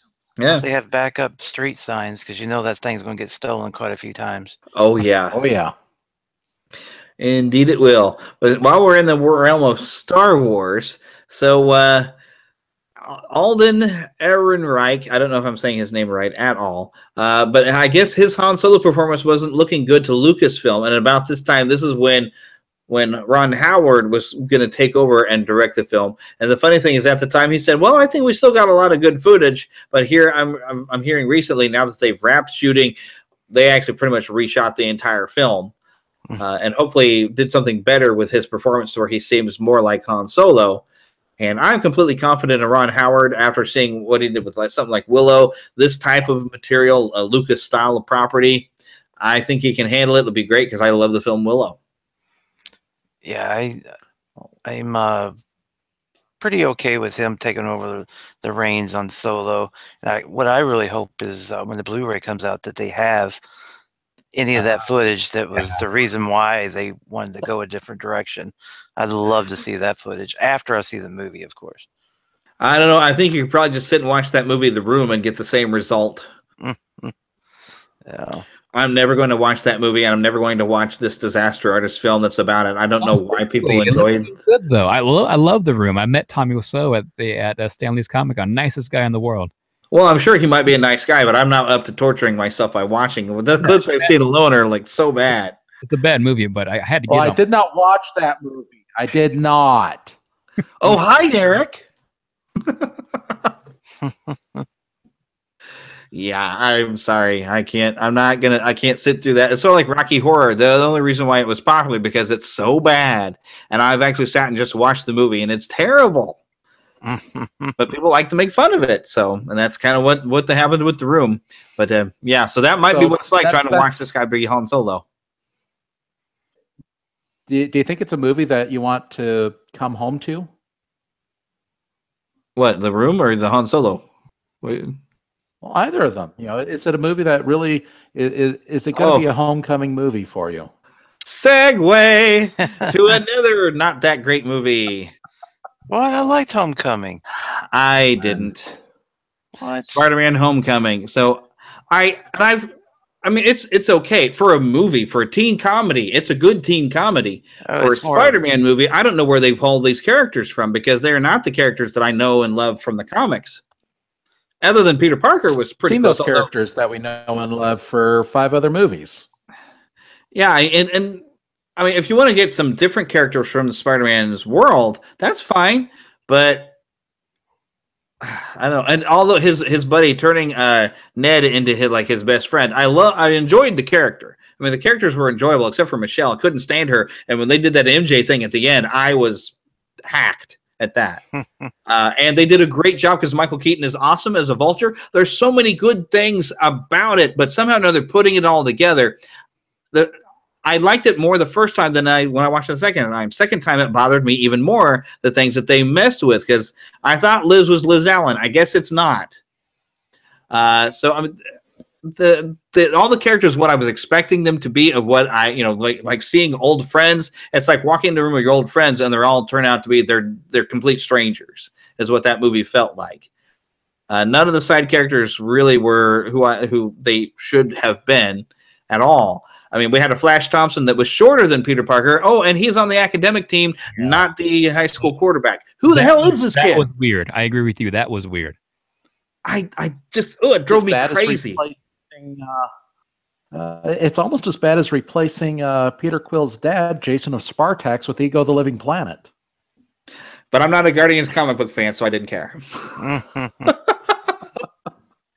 But it also really bothered me, and they're doing it for a joke, that, okay, you have this shot where he's changed to Spider-Man, and he needs to web sling and needs to get back into town, and he jumps out there, and then we turn around and see that there's nothing in front of him to sling from because he's in the suburbs. But wait a minute, shouldn't he have been able to see what we were seeing in the joke shot, that there was nothing to swing from? Why did he even bother? There's so much about that movie that drives me crazy. And I showed you the screenshot. From Amazing. Happen. I don't remember what screenshot you showed me, but it drove me crazy. From Amazing Spider-Man, or other. But Spidey does not like being in the suburbs for that reason. Yeah, because it's hard to swing. But I can't understand why he would fling a web out when he can clearly see there's nothing to swing from. So he's a neighborhood Spider-Man, but just not your neighborhood. Not that neighborhood. Yeah. He can't be in Mr. Rogers' neighborhood. He needs to be in Brooklyn, in Queens, where he belongs. Live in a tall story neighborhood, then he's your Spider-Man. But you have to admit, though, that reveal at the end about Michael Keaton's character, I didn't see that coming. I saw of him being Liz's dad. We just spoiled it now, I bet, didn't we? As he's walking the door, I actually assumed it was going to happen. But they only did that really so they could make it personal, because that's part of what Spider-Man, how every villain is somehow or another, it's personal in some fashion. So I can see why they would do that. But it also was like, oh, so this isn't Liz Allen, this is Liz Toombs then? So this is completely not the character we thought she was? Okay. Yeah. I'll just roll with that then. Yeah. It's like I was expecting Harry Osborn to show up and he is going to be like homeless or something, some homeless kid off the street, just so he's the complete opposite of what we expect him to be, Well, hopefully Spider-Man will be able to help us when he travels to Paris, and they redo that new auction scene at Pirates, which is just a disgrace. So I'll go from one bad thing to another, because Yes, the redhead is now auctioning off or guarding the goods instead of being on the auction block because some people might be offended at the human trafficking element as if these aren't pirates who do bad things. These are pirates. The whole ride, they're stealing, they're burning down the village. But this one scene is bad, guys. It's bad. We can drown the mayor all we want, but you can't auction off the women. All I can say is, we want the redhead. Yeah. So Paris has changed, and the fear is, and the rumor is that this will be happening here stateside as well, and there's going to be backlash. Yeah. Oh, yeah. No, I said goodbye to her 2 weeks ago when I was there last because I know I'm not going to see her again. I'll see her again, but not in the same way. Yeah. Yeah. Mm-hmm. And all because some people might be offended. I could comment on the entire world as things that gets changed because somebody might be offended. There's even this really great article I read this week of how the kids are so sheltered, so protected and that might be why we've had problems with The Last Jedi. Kids now are so protected because we're so afraid somebody might get offended that they don't even know what failure's like, and they're not able to learn from failure and deal with their own problems. So now The Last Jedi, and it deals a lot with failure, and now they just can't deal with that. That might be one of the problems that people are having with the film. But this was a really good article. I'm not going to link it here because it's too serious. But that's the thing. We're so worried about offending somebody that we don't allow people to just be able to learn to deal with it and be able to grow a little tougher skin and just like, okay, well, I didn't like it, but that's okay. Yeah. And now there's no conflict resolution people can have with each other. Just, well, you offended me, so you're evil. No, actually, you probably just disagreed on something. Maybe you need to have a conversation. But okay, rant done. There you go. To erase our history is just making it a better chance of us repeating it later. Yeah. So. But something else that was kind of a weird thing, speaking of doing odd things with women, this was kind of cool. Doctor Who made an announcement that they were going to cast the first woman as the Doctor, although they were saying the 13th. Actually, this is the 14th because they had the War Doctor who actually did become a Doctor with that little John Hurt on there. He is canon, so John Hurt would be one of the numbers. So this is the 14th. This announcement, and it was funny because the reactions were, I was like, hey, cool, it's a new Doctor. I don't care. It's a woman or not. But there were some people like, oh, but no, it's like it's supposed to be a guy, and I didn't understand that. It's like it's been a guy, but why not have a woman? Because the Master became a woman, so why not? Yeah, I could really care less. Anybody else here besides me watch Doctor Who? I mean, come on. No, we're cool. Well, if you were cool, you'd be watching Doctor Who. Well, you watch it, right? You've got a character who changes on a consistent basis. Didn't do it sooner than. Yeah. And then we finally got to see the Christmas episode where this happened. And as a traditional, pretty much whenever you get a new Doctor, the first thing they do usually is crash the TARDIS or something like that. And she did. So. Spoiler warning, but yeah, it seems kind of typical. And this was also the end for Stephen Moffat, who's been the showrunner for quite a long time now, ever since Russell T Davies left with David Tennant. They left at the same time, and then Stephen Moffat became the showrunner with Matt Smith. And the show took a little slightly different direction, and some people really didn't like that. I thought it was enjoyable. I had fun with that. So this next season, now that we have a new Doctor and we're going to have some new showrunners, could be very different, but that's okay. I'm having fun. I'm excited for it. Well, as long as nobody got fired from the show. Yeah, like Steve Whitmire. Yeah. Yeah, and I still don't know what the whole truth is. Everybody had different sides on this. That I'm just sad about it. Steve Whitmire, who'd been Kermit since the Muppet Christmas Carol, also Rizzo the Rat. Who were some of his other characters? Anybody remember? I don't remember. Fozzie and the Christmas Carol too, wasn't it? No, he wasn't Fozzie. That was still Frank Oz. No, that was still Frank Oz. I forgot who took over for Frank Oz, but they're doing a pretty good job. The new Fozzie and Miss Piggy voice. They said somebody like that. I don't know, but yeah, this whole thing was a mess because it was just a blame game back and forth over the internet, and it really just hurt our love of the Muppets a little bit. It broke our hearts. It wasn't a nice, peaceful release. It was this back and forth on whose fault and who had been wrong about whatever, and that really just that hurt. That's all I can say. That hurt. I believe the Disney side of it, because Brian Henson came out after the fact and said he wanted to fire him years prior to him being fired, before Disney took over the control. And so the fact that Brian Henson has nothing to do with the matter of fact right now, he comes out and says this. There was a huge problem with the cast, I think. I don't know what all the deal was, because Steve Whitmire's story was different, and I wasn't taking sides on any of it. I just wish they'd all shut up. They were just hurting us. Yeah. By fighting over the internet like this, it just kept driving daggers into the whole thing. But he did start the fighting, though. He was the other characters. Yeah, I couldn't remember that. Yeah, I see. I think he did a slightly try to be graceful exit. And then when Brian Henson started in, nothing was graceful at that point. It just went back and forth and just. Oh, yeah, well, Brian came in after. It was Disney sticking up for themselves, and then Brian came out and said, "Yeah, I wanted to fire him 10 years ago." Yeah, which if he had wanted to fire him 10 years ago, why didn't he? That's why I don't know, but it was just a mess. I wish it hadn't happened that way. I did find a few of the other characters that he performed. Lips, the trumpet player from the Electric Mayhem, Fraggle, Dog, and possibly the only other character that he would have been really well known for was Bean Bunny. Oh yeah, the kind of an underrated character. They did like what is a bunny picnic or something. And then Bean was just a little rabbit that was he was so cute that he always had to be the butt of everything. If anything bad was going to happen, somebody had to mistreat Bean Bunny. So that's how you knew you were the bad guy. But I haven't heard anything if they're going to have anybody continue Rizzo or Bean Bunny or anything like that. I guess they'll just worry about when the next project happens, what they'll do. Yeah.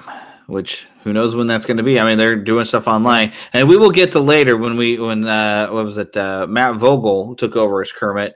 That happened a little bit later. They told us it was going to be within a couple of weeks. We were going to get to see Matt Vogel as Kermit, but it didn't happen for months. Yeah. So, but in the meantime, we could just play with our Luke Skywalker speeders.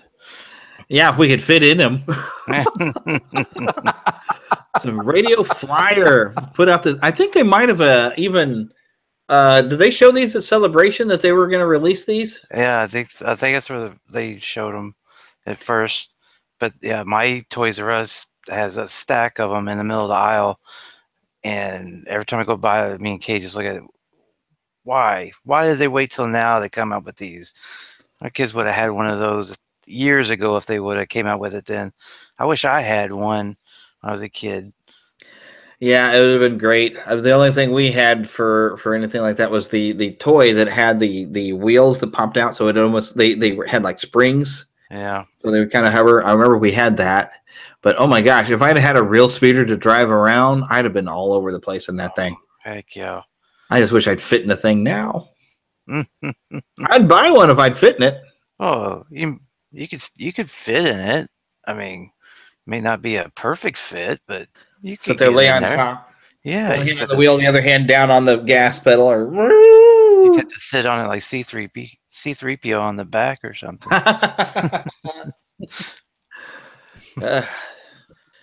Yeah, I can see. I'd try to drive that down the street, though. I would.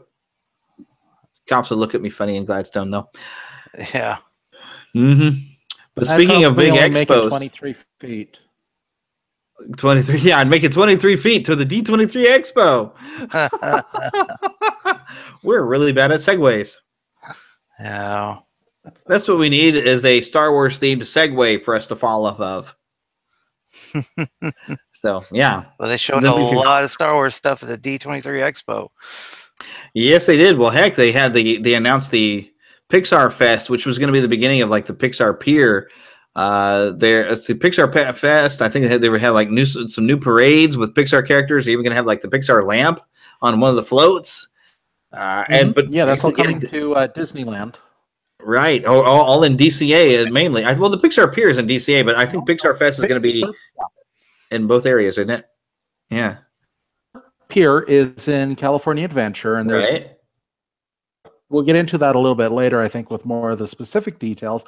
But at Disneyland, they're moving the Pixar Play Parade place, to be the daytime parade, and then they'll have a nighttime parade, kind of a replacement for Paint the Night, which is going over to California Adventure.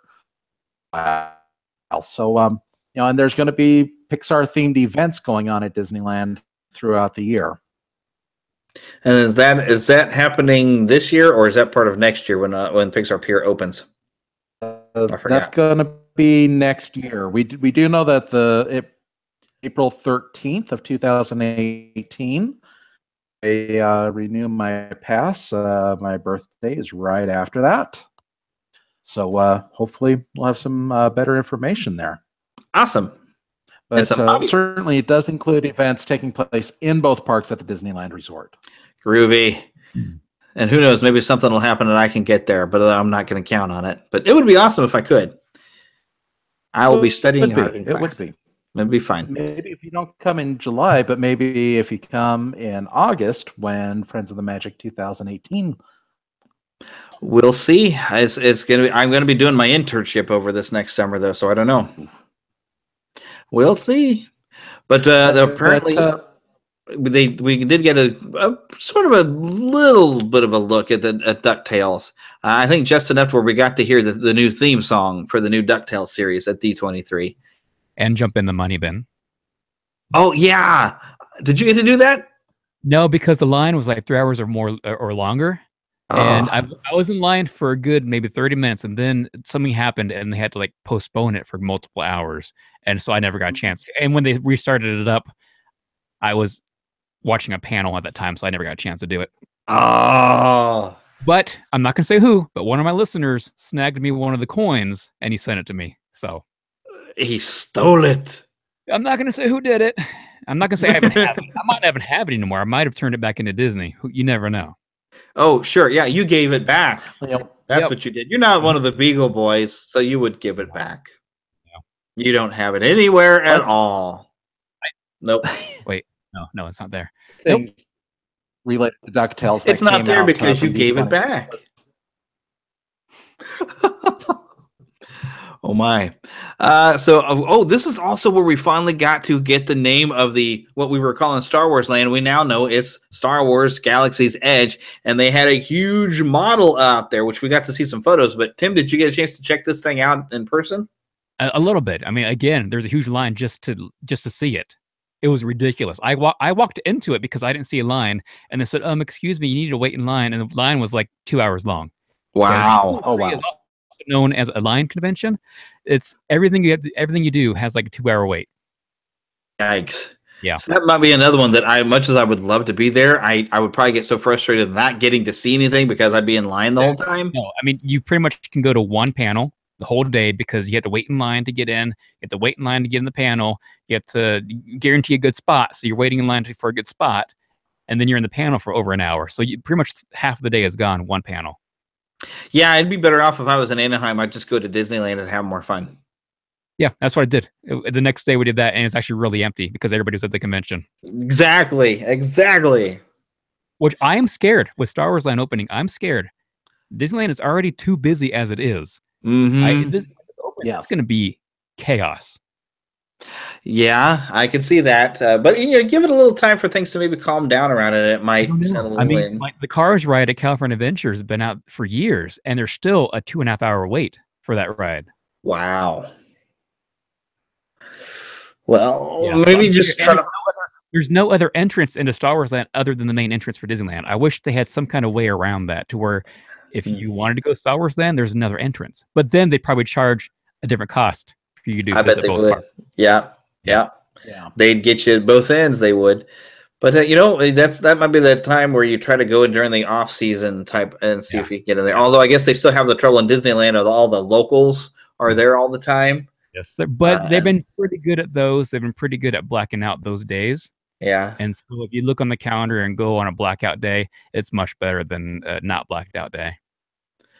So, yeah, it's just goals. That's what that is. The only thing is, my wife being a teacher, trying to go during those off-season times where, like classes and sessions so people aren't bringing their kids around, that would be the challenge, just finding a good time to be able to go that I could, she could take a week off of school. Yeah, right.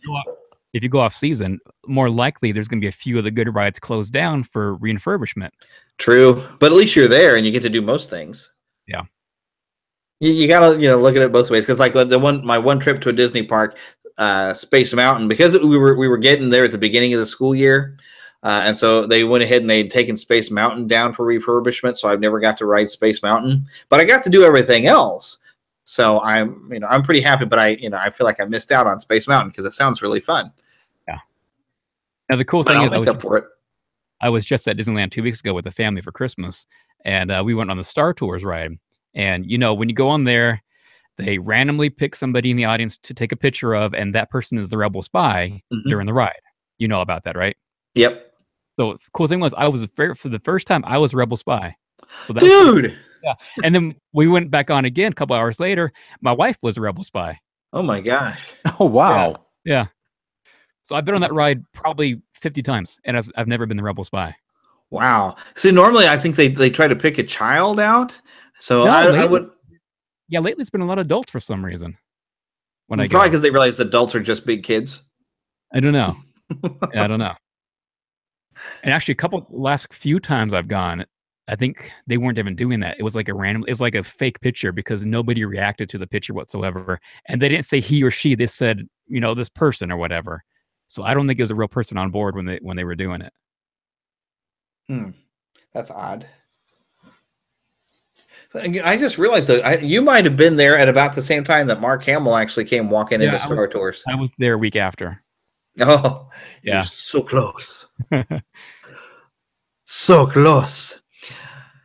Okay, well, I guess we'll move on to the next things here. Oh, yeah, this is where we found out about the Tron roller coaster that's been apparently a big hit over in Shanghai, however you say it.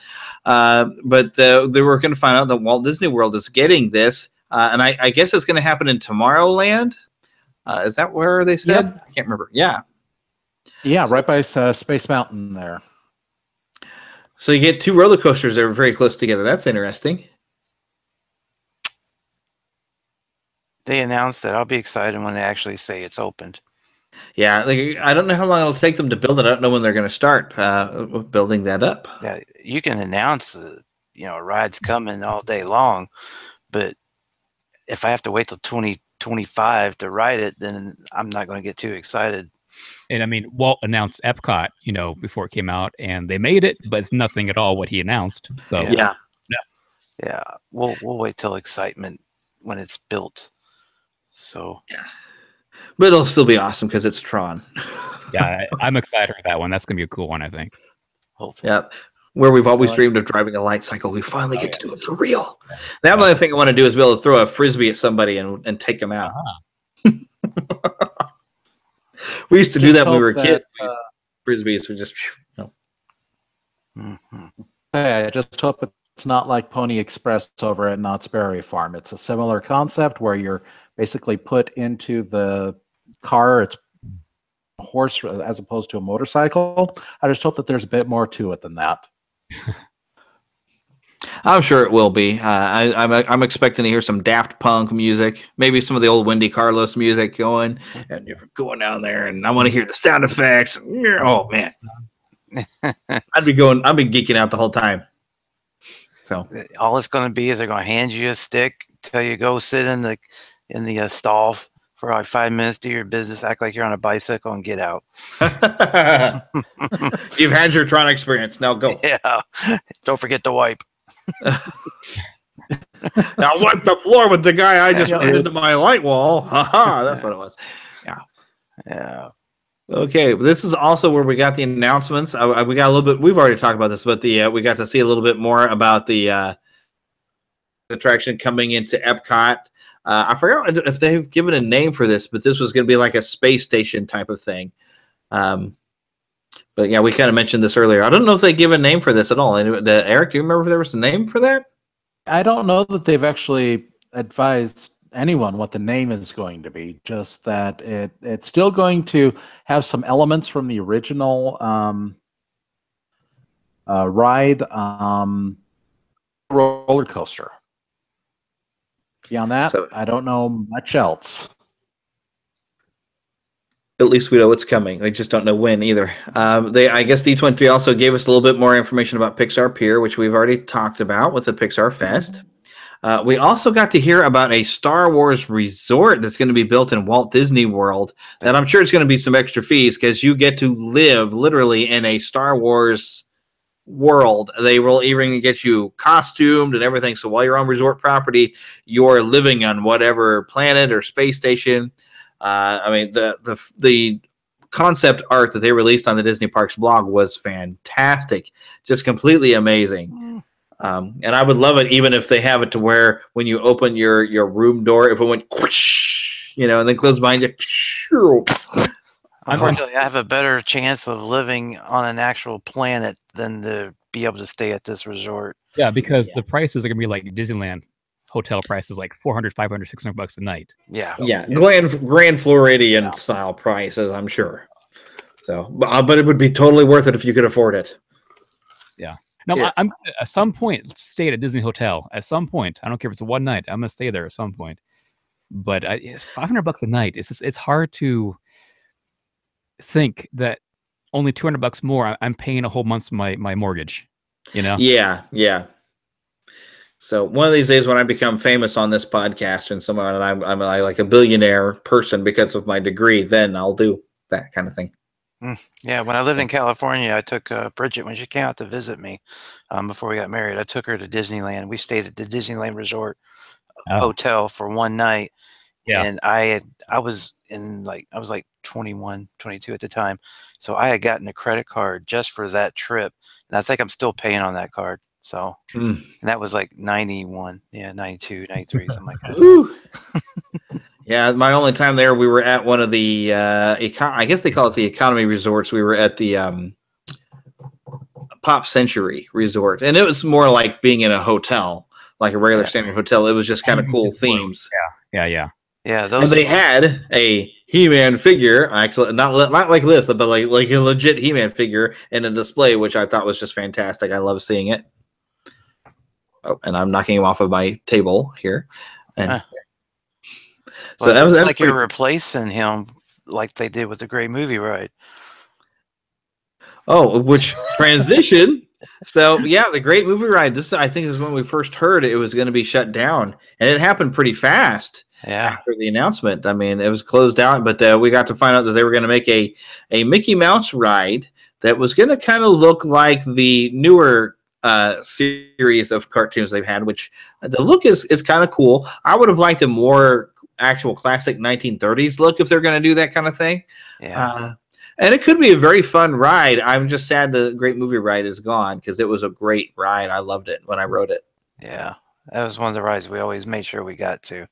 So sad to see it go, but still excited to see what they make it because it's going to be awesome because Disney's making it. So they're going to go all out with it. And this being their signature icon character of Mickey Mouse, they got to put everything into it. So yeah, I'm excited to see what this ride comes out with because, I mean, name one other actual ride that has Mickey Mouse in it. You can't really think of one like this. I mean, yeah, you got your the symphony thing at Disney World. Yeah, that's not really a ride; it's a show. So yeah, and it's more like a show. But there's not an actual ride that has Mickey in it that I could think of offhand. So this is exciting to see what they've come up with. So I do want to check it out. I'm just going to miss the Great Movie Ride after, especially even though they just had refurbished it with TCM and all this stuff, and that lasted all of 2 years, and now gone. Yeah. As long as they don't try to replace the Main Street Cinema at Disney, Indiana, like they did at the. I don't know where they're trying to make it at the KC Theater. I don't know. I'm trying to do trying to segue over this. Trying to segue, and I can't do it. This is actually pretty exciting for me. So this is on Main Street. They're going to build they're going to have, so it's the facade, I guess it would be, of a theater that was actually here in Kansas City, my hometown. And I even found an article that I had posted up a long time ago of a little bit of history of the building. But this is a theater that had been around when Walt was a child, and he probably saw some movies in this theater. while he lived in Kansas City. And I think I've pinpointed about where the building used to be. Unfortunately, the building's not there anymore.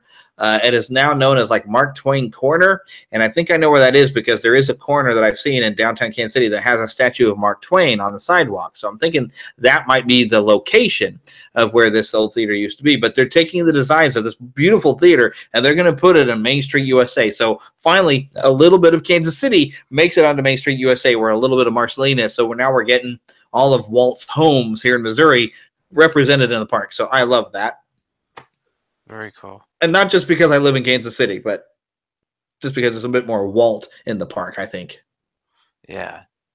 And what rides were supposed to reopen at Disneyland? Oh, they had closed off a lot of the rides they had to reroute I believe it's called the Rivers of America. Yeah. They had to reroute it because they were building, Star Wars Land, Galaxy's Edge. And so the railway got a new route. And all kinds of different things. But they closed these rights for like 2 years, I think. Yeah, the route's cool too. And the voiceover takes a little to get used to because it's different voiceover, but it's still pretty good. Is this I'm thinking Rob Paulson, or not? Is he on the monorail now? Rob? No. Who's on the monorail? Somebody new is on the monorail that I thought was supposed to be. I think it's the same on the monorail because I rode that a couple weeks ago and it sounded the same. I heard something. Oh. I mean, the train's different. I don't know who's doing the train vocals, but it's not the same guy. I either heard something about Rob Paulson or Tom Kane had done some voices now for anything for Disney parks. Yeah, I don't think he did. I know he's done a lot of Disney projects, but yeah. I heard something about there's some new voices even on the monorail, and I just looked at it recently. I'm probably getting this entirely wrong. So, well, I thought I heard something. Either Rob Paulson or Tom Kane had done something. And I thought it was a monorail. Like there's some brand new stuff. It might be in Walt Disney World and not Disneyland, though. So I don't know. So nobody quote me on that. But yeah, there was something I thought I heard. Anyway, but moving along. So, hey guys, I hate to do this to you, but I got things I gotta go get to, so I'm gonna have to drop out right here. Eric will be back real shortly. Good luck through August, September, October, November, December. Yeah, we still got lots to cover. I told you this is going to be like a 3-hour show. Yeah. I was expecting maybe an hour and a half, but yeah, I forgot how much you like to talk. So, well, that's why we podcast, because we talk. There you go. So you can either pause here and maybe start tomorrow, finish up, or we can. We're going to finish tonight, so we'll just say goodbye to you, and you'll be able to hear the second half of the show when we release it this week. There you go. That gives me something to look forward to. All right, guys, thanks for having me, and it's been fun, and we will see you in the new year. See ya. Yep. All right. Bye. All right, take care. All righty, and the three of us will continue to press on as we get into the San Diego Comic-Con. Showed a Thor trailer. And that's the only note I have for San Diego Comic-Con, really, is that they showed a Thor trailer, because the only other thing they did kind of annoyed me that they actually even won their case, claiming they own the rights to the phrase Comic-Con. Yep. Despite every other town having a Comic-Con, San Diego claims that they now own it. So they won. So how come all these other Comic-Cons still say, I guess they say convention, don't they? Yeah, they're going to have to say convention now. But they filed this lawsuit mainly against, I think it's Salt Lake City. I think it's Salt Lake City. Yeah. Salt Lake Comic-Con. Yeah, so somebody at San Diego, I was afraid somebody else was getting bigger. But, San Diego, I think, has been falling off, in my opinion, because it's been more of a pulp culture con and not a Comic-Con anymore. Out of all the cons in the whole world, that's one of the ones I really don't want to go to. True. Knowing that D23 is already busy enough, I can't imagine Comic-Con. Yeah. And heck, if you want to have some fun, if Mortis even shows up, come on down Planet Comic-Con in February. You'll have a lot of fun. You'll actually get to do some stuff here in Kansas City. It's fun. We'll have a good time. You'll dig it. Come meet. Well, you've already talked to Jim Cummings a couple of times on the show, but have you got to meet him in person yet? Oh yeah. No, he was in my panel at Stanley's Comic-Con. Oh, well, hey, then, all right. So you come down, you introduce me to him, we get him on my show. Yeah, and I've had him on my show. I think he's been on 5 times. Mm-hmm. So this gives me a good opportunity to get him onto the show. So when I get a chance to meet him at Planet Comic, it'll be awesome. So, but yes, you should come on down. But yeah, they showed the Thor trailer, and I think this is the first time we're we really got to look to see that this Thor was going to be a little different when we got to see the Planet Hulk influenced Hulk in there in this first trailer, I believe. So got me pretty excited. And I did think of one other bit of information that came out San Diego Comic-Con. Sales panel. It was revealed that Darkwing Duck. Yeah. Which they revealed Darkwing Duck to show up in this new series. Yep, and has not appeared yet. And actually, I know how he's going to appear, but I can't tell you. Yeah, that actually got slipped out on your show, and you had to remove it. I remember. Disney lawyers got involved, and I had to remove that section of the interview. It wasn't my fault. Jim told me, so it wasn't my fault. Yep. They thanked me that I took it down, and it's no longer on there. But I know how he's going to appear and what it's going to be like. Yep, and so do I, but I won't say either. Well, and I got films for a bit before Jeremy and I on the show, and learned a bit more about Cross. So all I can say is I'm looking forward to it. Yeah, and that didn't come through very well, but Eric was talking about when we had Tad Stones on the show, and he did say a little something, but he was also careful about how much he was allowed to say. So Jim wasn't careful. That's why I didn't question it. Right. He just let him say it. Like, all right, I got an exclusive. That's cool. Yeah. And then Disney lawyers showed up. And legally, I could have kept it, because I wasn't the one that signed the agreement not to talk about it. I could have kept it on there, but I want to stay in good graces with Disney, so I took it out. Yeah. And good graces with Jim Cummings, too. I mean, exactly, because he could have gotten huge problems with that. Yeah. Better just to say, oops, we'll fix your mistake so you'll come back on the show later. Yeah. So. And then you can introduce me when you come to Planet Comic-Con. February. So, all right. The next thing on the list here, there's announcements for a new Harry Potter ride going to replace the Dragon's Challenge, which actually the Dragon's Challenge closed on September 5th. And basically, it's a new roller coaster coming over into the Harry Potter parks. I don't know if this is happening on both coasts because I only heard about Orlando. So I don't know if the California park is going to be changing this as well. Let me see if I can look this up real quick. Seems to be the only place that would have the space to replace a roller coaster currently, because the Hollywood area, they've used every square inch that they can for their Potter.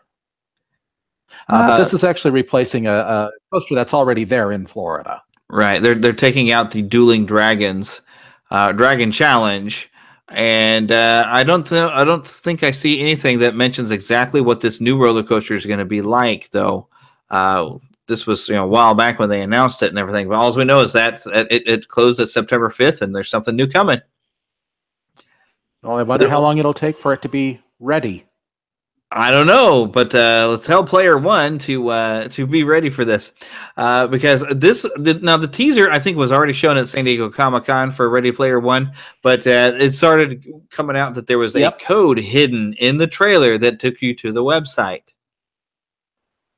How appropriate for a book all about Easter eggs and hidden things. Mm-hmm. To have a heavy Easter egg in the trailer there. Now, see, I know Eric, you've read it. Tim, I think you've talked about you're going to read the book, but have you read it yet? I want to, but I have no time right now. So if there's an audio book out there, I might check it out. Yeah, and the nice thing is, I don't. Yeah, that's true. I don't think you really have to have read the book to be able to enjoy the film, because it looks like the film is going to have a different story. They're from the latest trailers, it does look like it is very different, but yet still going to be just as much fun, have all the excitement, and even more than the book, and might even be better than the book.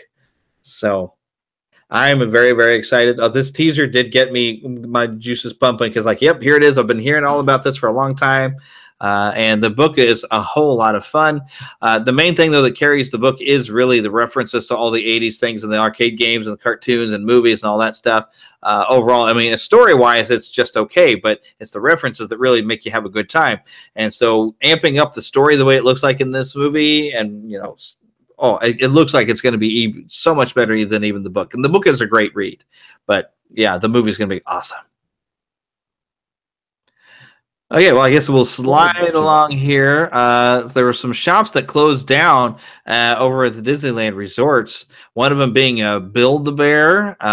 It looks like down yet. Oh, it's not down yet. No, at least not Build-A-Bear. Okay. Well, it says by the end of September that they're not going to be able to go to Build-A-Bear. That was the. They got an extra little lease on life. Ah. What about Chapel Hats and Ride Makers? Actually, that Chapel Hats is closed. They have replaced that temporarily with a Disney dress boutique. Ride Makers is still open a little bit. One thing about Build-A-Bear is it's a 2-story store. Top story of it. So you think Build-A-Bear will actually manage to survive and just stay? Because I mean that is a big time, chain. Last I heard about it, they were going to be any day now. Any day now, you can't build your bears. Although I could see them really capitalizing on Build-A-Bear because Build-A-Bear has branched out and had licensed things where you could have build a Star Wars character or building the Disney character. Yeah. And what about Rainforest Cafe? Was that going to? I forget. I didn't see it on the list of something that's set to close down. It's in the same area, so I thought I heard it going away as well. There are going to be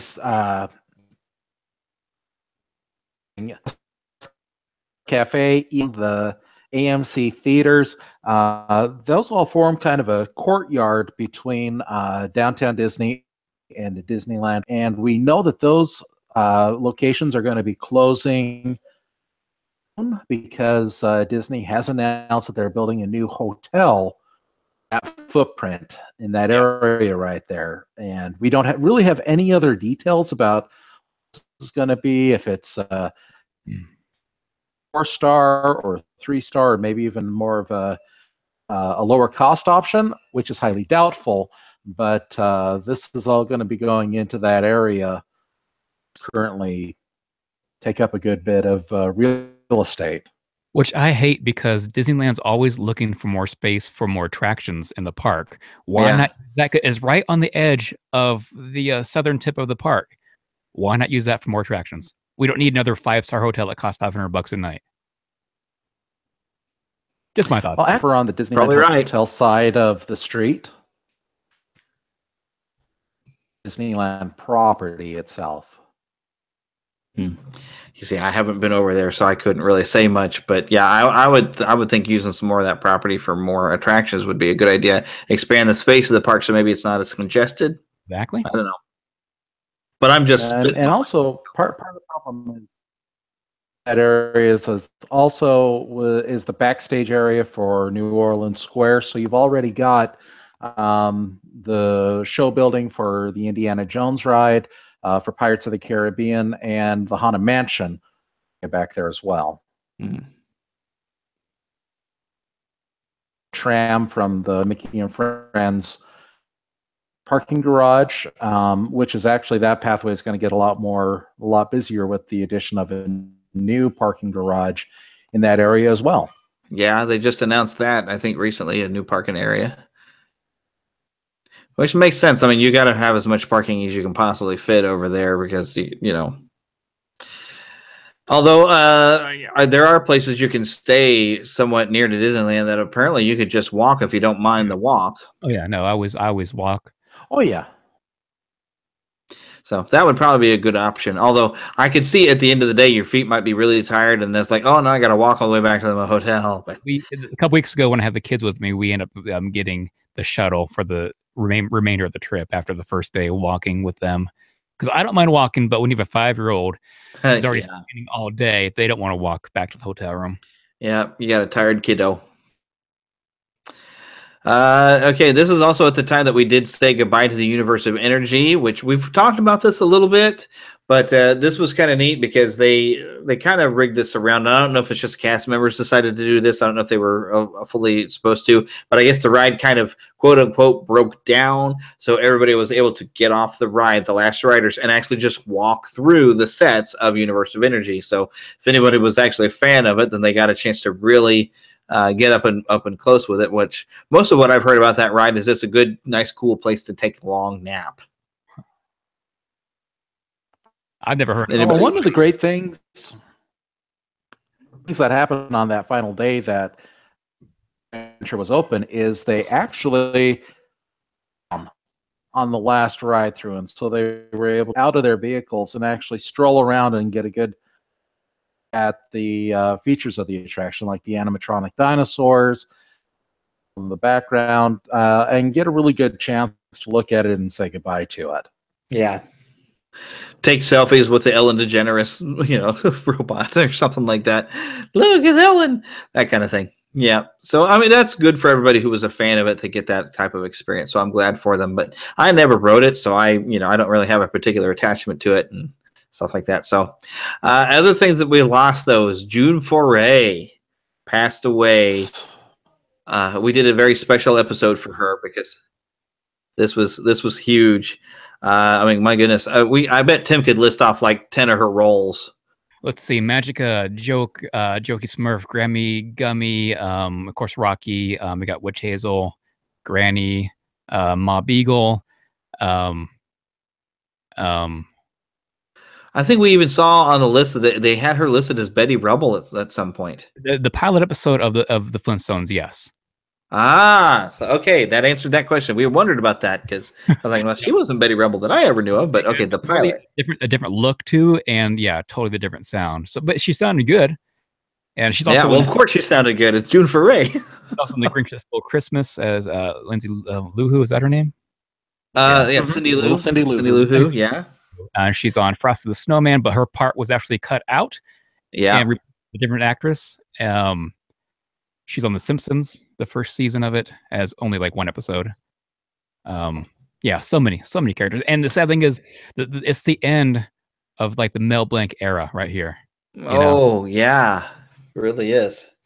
We lost Stan Freberg a couple of years ago, maybe 2.5 years ago. Yeah. And now in June is the end of the original Looney Tunes voice cast. Oh goodness. Ouch. Well, while we're talking about sad things, we had a really great tribute episode to June Foray, and Tim's got some videos I'm think up of some of her stuff. The other thing, we lost Marty Sklar here, just like on the heels of June Foray. Marty Sklar passed away, and that was quite surprising because he wasn't super old or anything, and that was surprising for me. Yeah, and he's one of the other guys, the Imagineer, who had actually worked directly with Walt Disney, too. So. The only person to have been present at the opening of every Disney park. True, yeah. Oh. Until they build that one here in Kansas City that they really need to build. Yeah, he was involved in the Enchanted Tiki Room and Small World, a lot of good stuff. Yeah, a lot. I think we listed out some of his stuff, I think, in the show, but it's not coming to brain right now. My mind is. I think because we've been at this for a while, my mind is half gone. So. Of course, my wife says my mind is half gone all the time. Anyway, but yeah. So I wonder when we're going to lose people like Bob Gurr. He's been around a long time. We're losing a lot of these guys who built this stuff. Like Xavier, who we'll talk about pretty soon. Yeah, it's coming up. Exitensio. That one hit me pretty hard because he seemed like a guy. Oh, Raleigh Crump. Yeah, did we just lose him this year? He's still here. No, we still have him, Raleigh. But he's another one that's... He's getting old, though. He's getting old. Yeah. Been around a long time. So, and while we're talking about other things that we don't know what to think about, there was an announcement that they're going to create a sequel to The Rocketeer, which is a sequel kind of in name only because it's completely new characters, and this is going to have a woman as the Rocketeer, which really all you have to do is have somebody to wear the helmet and a rocket, and there you go. So... I don't know what to expect from this other than they announced they're going to do it. Yeah, I forgot about that too. Yeah, I'd almost forgot about it, but I'm one of the people that actually like The Rocketeer. Yeah, it's good. Mm-hmm. Oh, I really liked it. Yeah. James Horner music, Jennifer Connelly. How can you not like that?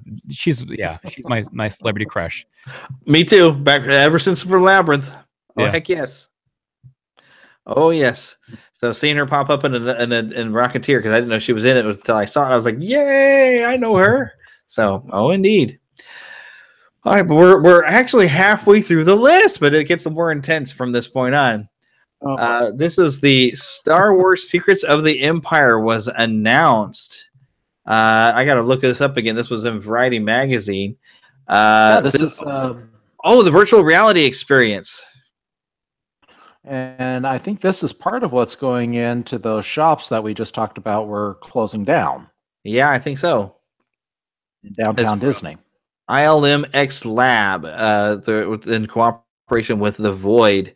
They had previously made a Ghostbusters VR experience at Madame Tussauds in New York, and now they're going to go Star Wars.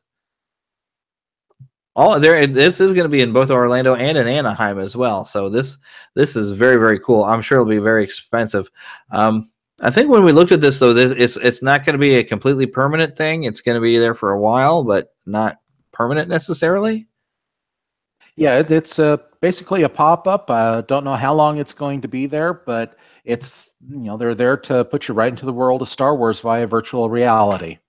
Something to tide you over while you're waiting for Galaxy's Edge to be completed. That's what it is. The Blu-ray for Last Jedi. Yeah. And then this is also when we got the announcement for the Disney streaming service, which was part of the shareholders meeting. Forward to this, and certainly with the acquisition of Fox, which we'll get into later, this really opens up the catalog that they would have access to for streaming. Yeah, and I remember I had a conversation actually with Philip once on like, well, Disney, you put the Disney name in front of it and you expect it to all be family friendly. So there was the question of, their Netflix properties that they're going to bring over. And I'd say they could very easily, the way like Netflix, you can have a kid version and you have a regular version. But I'm pretty sure that this streaming service, I mean, Disney could overall own it, but the content could be divided up to here's some Star Wars, here's the Marvel stuff, here's this, so you could keep it all separate. That way you could show maybe stuff that maybe Disney owns, but it's not necessarily got the Disney brand on it. So you can show more of that rougher content, I'm just going to be happy if we get Disney afternoon stuff that's not available on DVD. And all the people complaining about Disney taking over these companies and worried about the rated R content, Jeremy, you and I have talked about it before, how Disney owned Miramax. Yep. Disney owned Dimension Films. Yep. They made horror movies. They made rated R movies, like pure rated R movies. They can do that still under the Fox name or under whatever name they want. Yeah, because Disney owns it, but Disney's not making it, and that's even something I got tired of correcting people with this Last Jedi film. There's people who didn't like the Last Jedi complaining, oh, because Disney did this. No, Disney didn't do anything. Lucasfilm still made that movie. Disney just owns Lucasfilm right now. That's the only thing. They own it, but they're not the ones making it. They're not writing comics for Marvel. Marvel's still writing that. Marvel Studios is still making their movies over that. But Disney is a promotion machine, so them buying it just supplies more money for more product and more films to be made. So there's no reason for anyone to be complaining about this stuff. It's just giving more power to some of this stuff and help creating this stuff that you love. Yeah. So no reason to complain. Just enjoy the ride. Yep. And okay, so the next thing. Rides around to enjoy. Yeah, this is August 13th was the actual last day of the Great Movie Ride. Happened very fast after we got that announcement. I don't know. I think I heard something about there was something special about the last riders on that, but I don't remember what that was. I guess somebody else remembers either. We're hearing that they had closed it down through the attraction. Dinner taking place in there one night at least. That'd have been nice. I would like to have been able to walk around that one as well and be able to take a look at the animatronics. That'd have been very cool. So, yeah. Other things that we've heard, this is other stuff being replaced. The Muppet Courtyard in Walt Disney World is going to be replaced by something called Grand Avenue. This has at least been announced.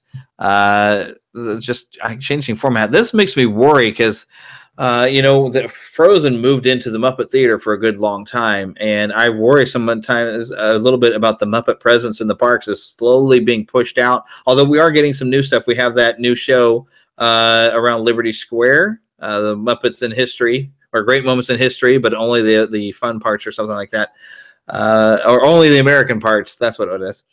So we are getting some Muppets being put into different parts of the park, but it'll be sad if they get rid of Muppet Vision or anything like that. So I hope they don't take away too much stuff, but we'll see, because what they put in there will probably be fantastic. But I love having the Muppets in the park. Disney has dropped the ball on the Muppets. Yeah. Big time. Yeah. Okay, well, DuckTales returned to TV in August. I am sadly really behind on these because I don't have a lot of TV watching time. But what I have seen of DuckTales, I love it. Yeah, it's good. It's a different take on it, which I don't hate. And I love how they didn't make an exact clone of it. And it's still fun. I mean, kids, they dig it. And I still have complaints about it, but maybe it's just me being old fart. I don't know. Yeah, we're probably just being old farts. I try to let go because the old series will always be there for me. Yeah. So I just tried to look at it and say it's a brand new show. It's still the characters I love. Well, at least Scrooge is still there. Exactly. And Louie are very different. They kill me. They kill the show for me because they're just too hyper, and they're not the same detectives they were in the original. But like I keep saying, I can see that happening later in the series. Yeah, and I still love Scrooge McDuck. It's still a great character. Yeah. And Launchpad, he's a little more dumb than I like, but he's still enjoyable. Yeah, I still like him too. So one thing Touchstone's let me know. They didn't just plan for one season. They've got an overall plan going on for at least 4 seasons. Yeah. So yeah, it may be a slow burn right now, but it's building to something. Exactly. And I said before, this is bringing some nice merchandise our way too. We've seen some pretty good merchandise come out at least last month of old Disney Afternoon stuff, which I'm super excited about. Of course. Yeah, bringing in the old stuff of it. I love it. So, and then, the new show does still make me laugh too. Yeah. So, all right. But this is also when we got to see the first video on YouTube of Matt Vogel playing the role of Kermit. And Matt Vogel was, of course, he played Constantine in Muppets Most Wanted, and he's a very, very talented performer.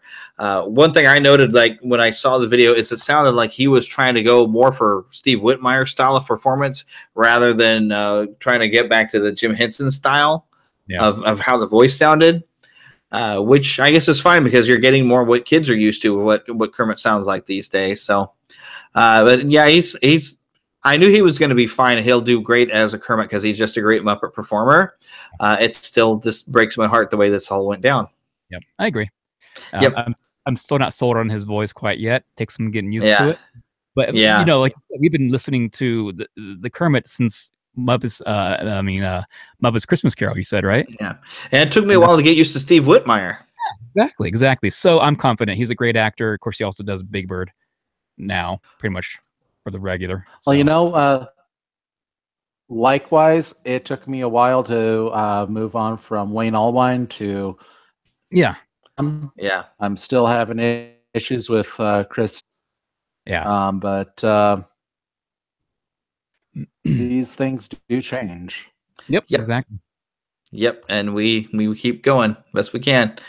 But here's something that changed. The Lion King was suddenly available on Blu-ray. I picked this one up too, and a pretty good transfer. The Lion King's just a great movie anyway, and I like that I did have the option to watch it without that additional scene, because that additional song when they put it in, it just drags the movie down a little bit. Was not in this release of it. I need to get the new release then, because I have the first Blu-ray release and it has that new song in it, and I hate it. Yeah, the Morning Report. Okay. I got that that set with DVD when they put the Morning Report in, but this new Blu-ray, you have the choice on how you want to watch it. I need to get that. Yeah, it's a very nice release. The funny thing is when I unlocked my digital code, I think this is one of the ones that I got like 2 versions. As well with Bambi, it kind of gave that backup version as well, or it did the other one. So I'm pretty sure it's got like 2 editions of Lion King that unlocked. So, but yeah, definitely get it if you love Lion King. It looks great. So, alrighty. This was fun. So, all right, we already know that there is a Toy Story Land coming, and I think they probably mentioned this at D23 as well, but Toy Story Land is coming there to Disney's California Adventure, or not Disney California Adventure, pardon me, Hollywood Studios. But the Slinky Dog car arrived in August. And that was just the first of many really kind of cool things we would see as this is slowly being built up, because this is due to open this summer. Oh, and this I had to mention this just because it was just interesting. But Bill Nye also, this is where he filed his lawsuit saying that somehow or another he didn't get some of the profits from the Science Guy show, that I guess Disney had helped produce it. One thing I've learned, though, Bill Nye, don't take on Disney lawyers. I know that firsthand. Exactly. Don't mess with Disney lawyers. They got the best. And you, who are a performer and an architect, or no, what is he, like an engineer or something? Not quite the science guy he pretends to be. You know, maybe you shouldn't step into the legal ring. For lying to us. Mm-hmm. Mm-hmm. And he is a great performer. I'm not going to take that away from him. So, but yeah, he's probably big. You know, if there's maybe something that maybe went wrong, I don't know if filing a lawsuit was the best way to deal with it. I'm sure Disney talked to him. You know where you first appeared as the science guy doing those kind of bits on TV? I just know the show. It was the Back to the Future animated series. He did like minute segments at the end of each episode as the science guy. Yeah, I missed out on the animated series for some reason. I don't know why, but maybe you're too old for it by that time. I think I was 13 when it came out, so it would have been 93. Yeah, heck, man, I don't think I got too old for a lot of different things that quickly. Really, I didn't give up a lot of things. I never grew up. I mean, I host a Neverland podcast. I don't grow up, so I think there was just something else that was on at the same time that I wanted to watch more. So that's how I missed a lot of shows, is just because something else was on. But anyways, September. Force Friday 2 happened on September 1st. The who's? Not growing up. You know, what better to celebrate than toys? Exactly. And I did get out. Well, we made one purchase this year, which well, for those, this will be for the benefit of those of you watching us on YouTube. Those who are hearing us are not going to be able to see this, but I will run over and show you our purchase real quick. So you'll talk amongst yourselves. I'll give you a topic. Porgs. Ugh. Can I have a different topic, please? I'll take Jar Jar. What's that? They're tasty. I wish you would have taken a bite, honestly. That would have been better than not taking a bite. Yeah, I wasn't a big fan of the porgs. I knew it was just Disney being Disney and throwing them in there for the cash. Ellen to cover up the puffins. Yeah. Yep. Okay. So we looked everywhere because the porg stuff, we had already seen porgs, and I knew I wanted some sort of a porg, and I'd seen the little toys where they flap their arms and make little noises. And I at one point for $20, I even thought of this giant stuffed porg that was like this big that I wanted to get. But what we settled on was a little Funko Pop bobblehead of Chewbacca here with a little porg in his hand, because we thought Chewbacca looked really cute as a bobblehead, and him holding his little porg buddy just made it fun. So this was the sole purchase that we made. Actually, I think we bought this on Saturday. So I actually participated in Force Friday on Saturday. Quick question. How soon do you think Funko may come out with that version, but holding the extra tasty, crispy version of a porg? Oh, I hope they don't. Although it was a really funny scene, but that would kind of be awful. Okay, then this, I know I saw some video of this. I think it was various clips came out, but the Muppets did a show at the Hollywood Bowl, which really was, I guess, Matt Vogel's time to really shine in front of a bigger audience to perform some Muppet songs. And I think I did see a clip where he did have to sing Rainbow Connection as Kermit. So this is a chance really to be accepted as Kermit in a live thing. I just wish it had been televised or something. Yeah, that would have been cool. See it. Yeah. Yeah, from the clips that I saw, of course, it's all blurry, iPhone video from back, but it looked like it was a really wonderful concert and really of everything Muppets. It'd just be great to be able to see this in another format. Yeah, I'm hoping maybe they did film it and they're going to release it somewhere, like a special feature on something. So I want more Muppets. I want season 4. Or what is that phrase? Somebody said like so before we die or something. I don't know. Yeah. Nobody else remembers. While we're alive.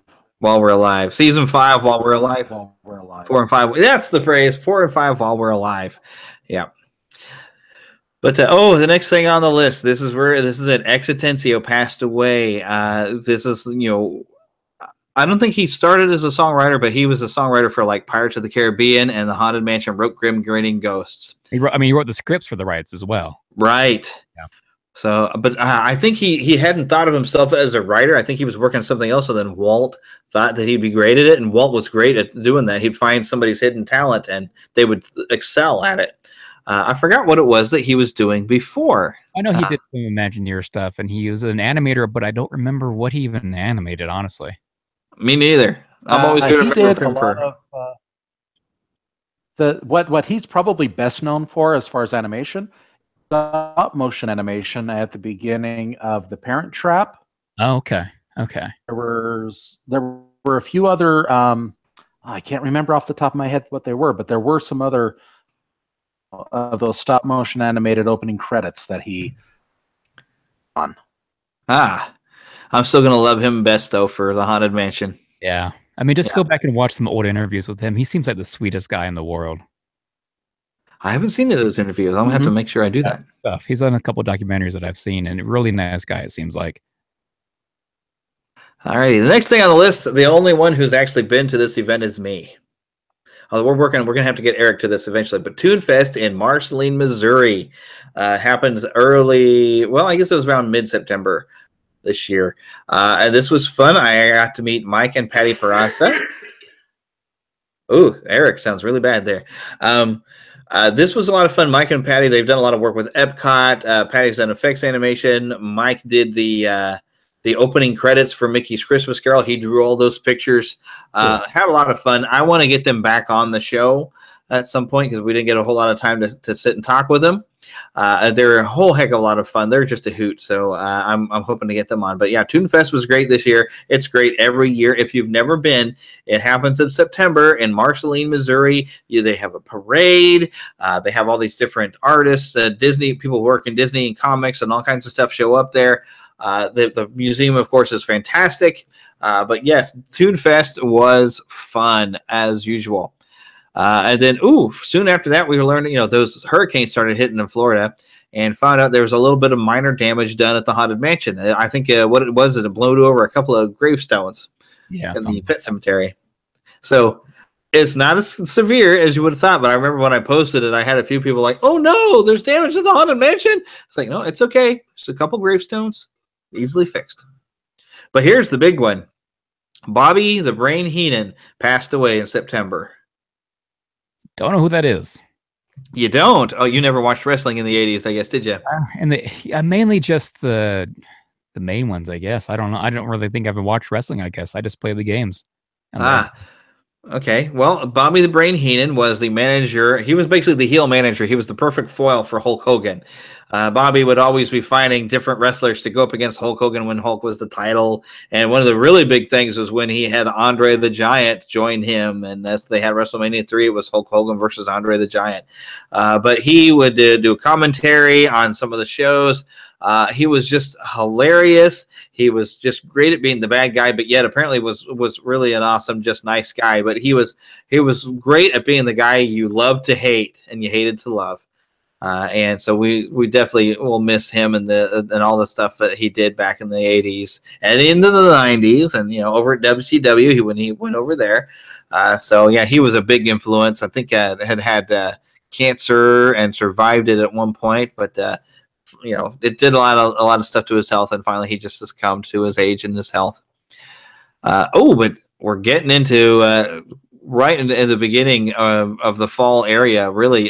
Guardians of the Galaxy went from Mission Breakout to Monsters After Dark and had an alternative ride that was started happening at nightfall because, Cars Land started getting a Halloween event, and so Disneyland just kicked it up a notch and had a whole new event. And this one was even, I think it was just as crowded, if not more so, and harder to get into than Mission Breakout was. I don't think Erica ever managed to get on there, did you? No, I didn't. Because, yeah, you tried. I remember you were trying to get on there that one time, but it was just packed in. Yeah, this was a kind of a different concept when it comes to a Halloween overlay. Space Mountain. They have Ghost Galaxy. Mm-hmm. Day, that's an all-day long thing. With this, that actually took place after sunset. Regular Into the Galaxy ride up until about 5 or 6 o'clock at night, and then all they have to do literally is flip a switch and change all of the animation to where you are now. Right is that Rocket releases all of the that are in the collector's museum, large unwieldy monsters. To track down the monsters, or at least get away from them after they've been released. Really popular. This ride get released until after 3 o'clock in the afternoon. To get a fast pass, you had to get into a line. Formed quite early. They actually having into backstage areas just to get the fast passes for it. So it was something where you were going to be waiting very long in order to even attraction. Yeah, and it looked like from what we saw in video, it was very cool. And they had the hashtag Save Groot effort going on at the time. They made a big deal with this. It was fun. I just wish I could have They written. did. It'd be interesting to see if I think part of limited it to afternoon hours or the evening hours is because a lot of people still wanted to Galaxy for the first time. Yeah.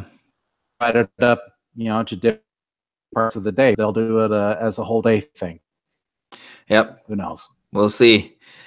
Okay, October. We got to celebrate 35 years of Epcot, although as mentioned, it's not quite what Walt envisioned. Epcot was supposed to have been literally a city type of thing.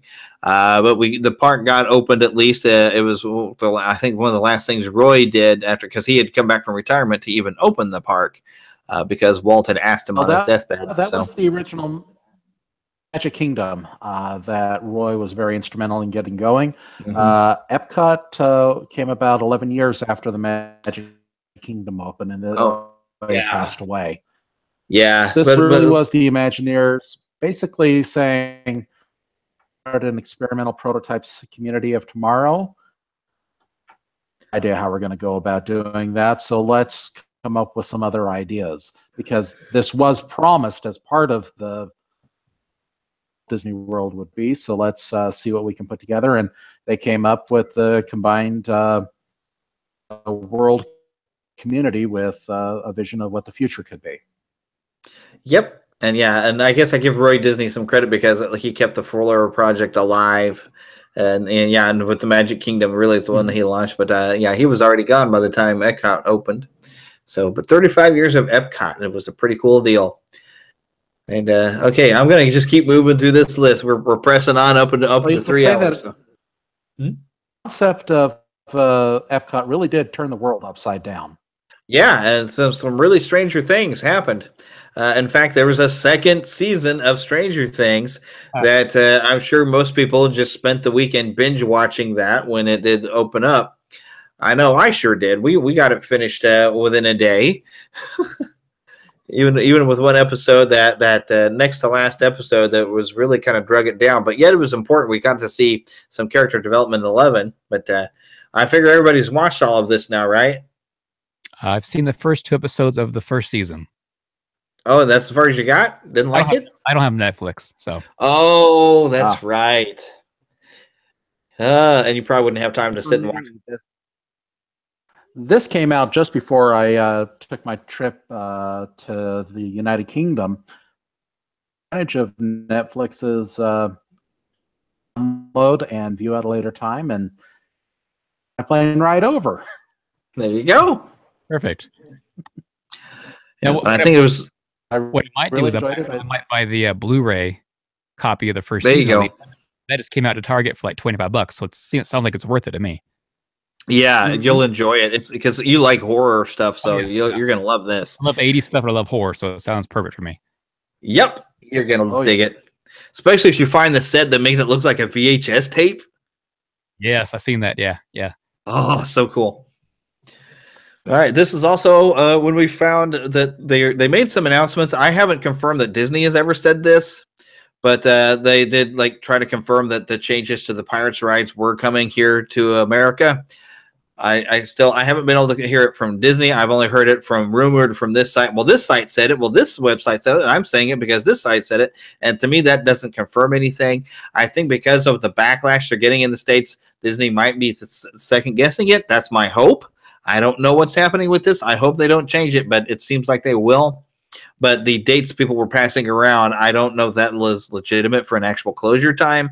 So I kind of left it alone. I haven't heard anything otherwise quite yet. So yeah, I think it's going to happen. I just don't know when. Yeah, I just don't know when. So I'm not calling it a confirmation of any time that somebody was saying, because it was all such hearsay and stuff. I'm like, okay. But there was some really cool stuff happening for Toy Story Land. The Slinky Dog coaster had a Rex and a Jessie figure added to it here in October. We get to see the slow development of this ride as it was nearing completion, but it was kind of fun because the images we're seeing and the gimmick behind Toy Story Land is it's all of Andy's toys, and they build this like carnival out of it. And it's funny because Rex and Jessie are like these big figures, and they're building. It looks like they're building parts of the roller coaster and stuff like that. Looks really fantastic. I'm excited to get a chance to go to Orlando and look at this at some point. Mm-hmm. You know, one thing I'd like to get a good look at is the Millennium Falcon.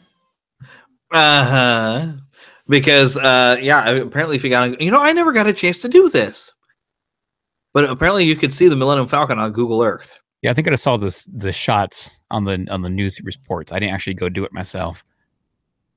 Mm-hmm. Yeah, I heard all about it. It was kind of similar to like that drone that accidentally flew over the base for The Force Awakens and saw the X-Wings and the Millennium Falcon out there.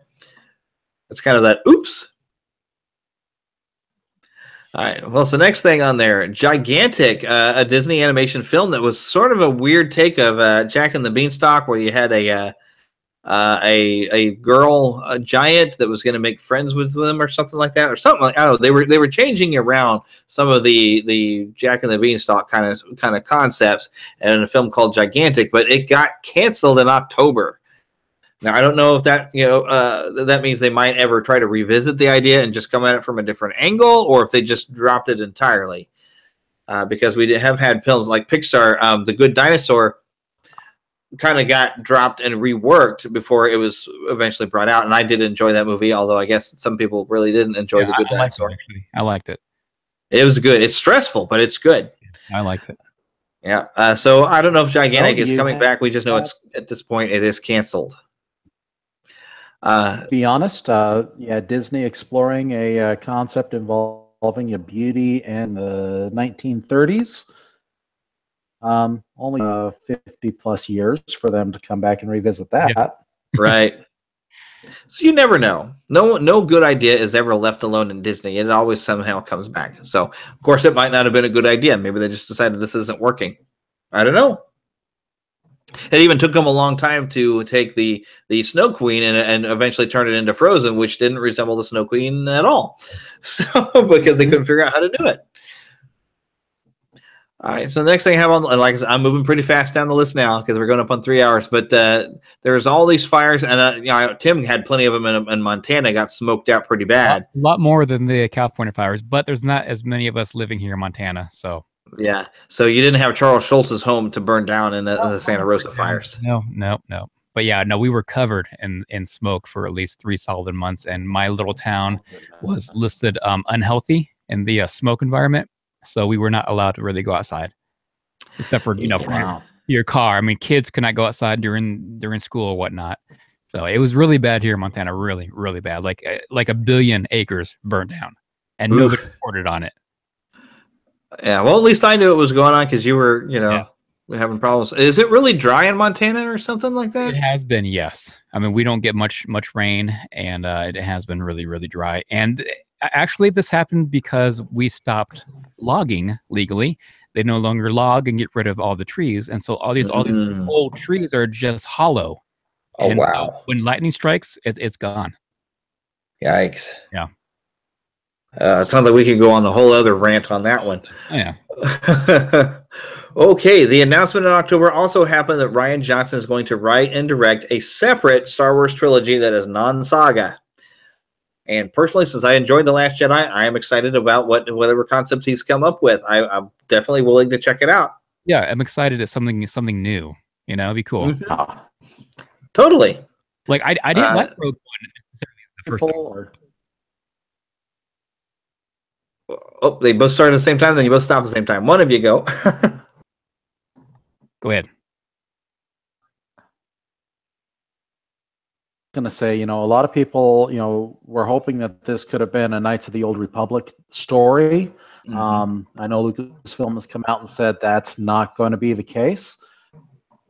Coming out of The Last Jedi, there's a lot of different directions, can go beyond Episode 9. So it's, I don't know if we're going to be looking at a different time or just a different area, but Last Jedi, I'm really excited to see what else he can bring to this universe. Yep. And what was Tim about to say? I'm just saying that I'm excited to see a different storyline, because I was a little worried about Rogue One when it first came out, but I really enjoyed it because it felt like a different movie. Yeah. It was connected, but yet it was different. Yep. So I'm excited to see what they come up with, and who knows what time it takes place. It could be anywhere, planets we've never seen before. So should be fun. Also in October, we heard Zach Levi, known for Chuck and playing in the Tangled animated series, also in the film, is going to be Shazam, working opposite The Rock. I can see that. Because we won't have Fandral anymore. Yeah, spoiler warning, I guess, because Tim hasn't seen that movie yet. We'll just leave that alone. But I think that's a really great casting. Zach's going to have to beef himself up to play Shazam, but he does have that boyhood charm where you could imagine him being like an 11, 12-year-old kid who suddenly finds himself a superhero. I can see that happening. Yep. I mean, I can see him playing a Freakazoid. That'd be kind of fun, huh? Oh, my goodness. Wow, that would be interesting. It's on TV. Yeah. Oh, my goodness. I think Warner Brothers should do that. A Freakazoid movie. That would be pretty wild. That would be fun. So, my goodness. Okay, the next thing I have here is the film Solo wraps the filming. But it wrapped in October. And I think this is when we finally got the full announcement where Ron Howard showed the sign and said, yes, the film is actually called Solo, which we pretty much figured that's what it was going to be called anyway. The who? Yeah. Rather than the untitled Han Solo film. Right. We could finally call it that. But although we pretty much knew it was going to be Solo, we just kept referring to that. And then they kept calling it Red Cup when they were filming it. I'm like, yeah, because it's a Solo. That's why. So I really do have to say I really enjoyed Ron Howard's tweets that he would send out about the production of the film. Mm-hmm. Whether it's some background bit of information. Yeah. And showing that, this is a brand new character that reshoots. Yeah. And Paul Bettany is just awesome anyway. Plus, as we were saying about our little crush on Jennifer Connelly, that's Paul Bettany's wife. So good on Paul Bettany. Yeah. Now,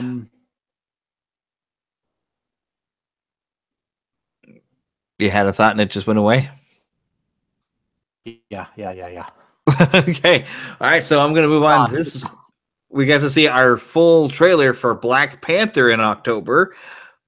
And holy cow, am I even more excited now than I was before. After that last trailer, it's just mind-blowing. I'm so excited for this. Yeah, it looks cool. And I actually interviewed Chadwick Boseman, who plays the Black Panther. I interviewed him like 7 or 8 years ago. And really nice guy. Really shy, though. But yeah, nice guy. That was part of that old show you used to do, I guess? Old rock bottom show you did, yeah. So what was he doing at rock? Because it was mainly a music show, wasn't it? So what was he doing? I did actors as well. So, yeah. My goodness. So you knew him back before. Yeah, and then when he came out and did like the 42 movie, and then got like nominated for an Oscar, I was like, hey, I know that dude. That guy I've interviewed who was nominated for an Oscar. That's cool. Yeah. Soon after that, we got the full cast list for The Lion King, which it was all on an image, which I should have probably had pulled up here so we could go through it. But to see James Earl Jones is coming back from Mufasa. They're actually a pretty good cast overall. I think there's a lot of people I didn't know, but the thing is, you said live action. It's not live action. It's still true. animated. It's going to be computer animated, but it's going to look like it's real. I'm not sold. Of course, you know me and these live action or whatever remakes. I mean, Seth Rogen. I don't want to listen to him as Pumbaa. I'm sorry. Yeah, that bugs me too. That's where I'm kind of like, ugh. And Beyonce, no, thank you. We saw her acting in Austin Powers. No, thank you. But Jon Favreau directing there, I'm pretty confident in him. I know I am too, but I'm still not going to see it probably unless my wife makes me. Well, I know I'm going to be seeing it because it's part of my job to review these movies, so I go. So, and I'm going to try to be optimistic because I have to be. I try to be optimistic when I go into these things. So if they disappoint me, then they disappoint me.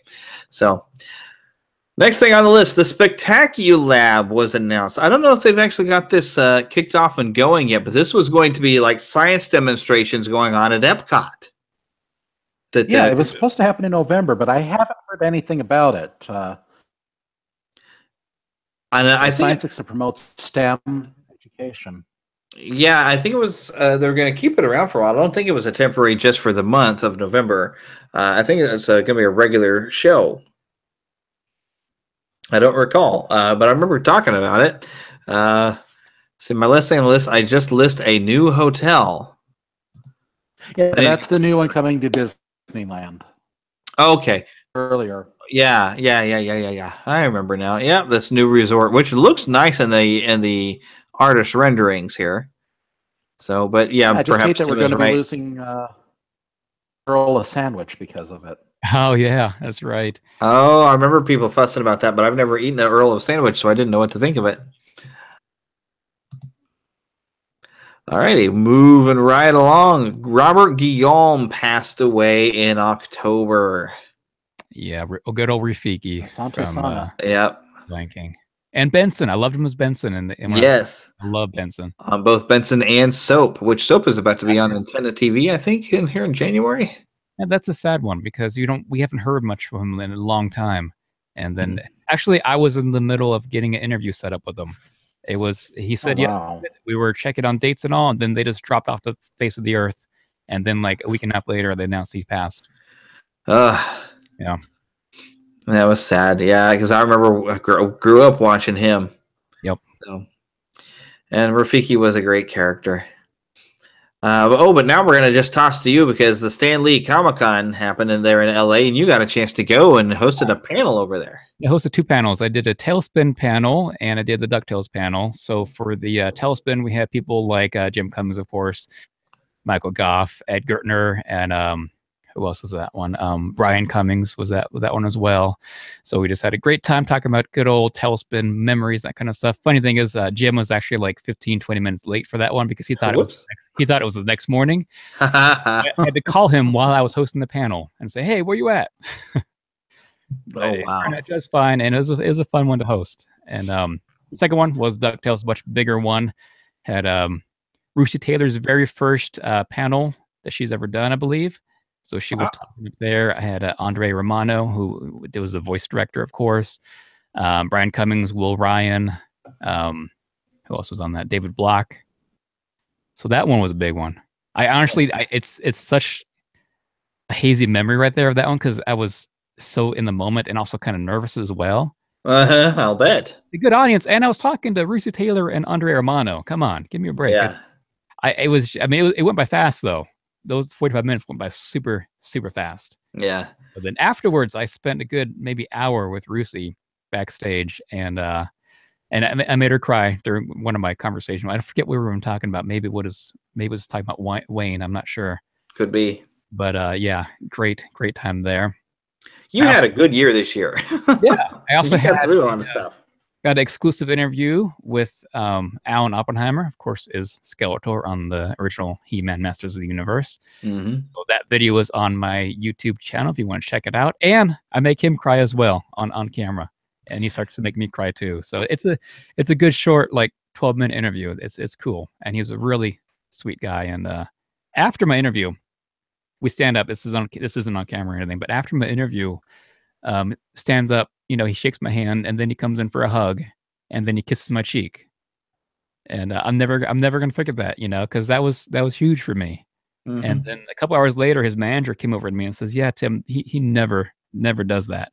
So it's one of my favorite memories of all time, honestly. Yeah. And just something I got for Christmas, I got to show it now. For anyone watching on YouTube, you get to see this. Oh, yes, I love that. Yeah, the hallmark. Yes, it's so detailed too.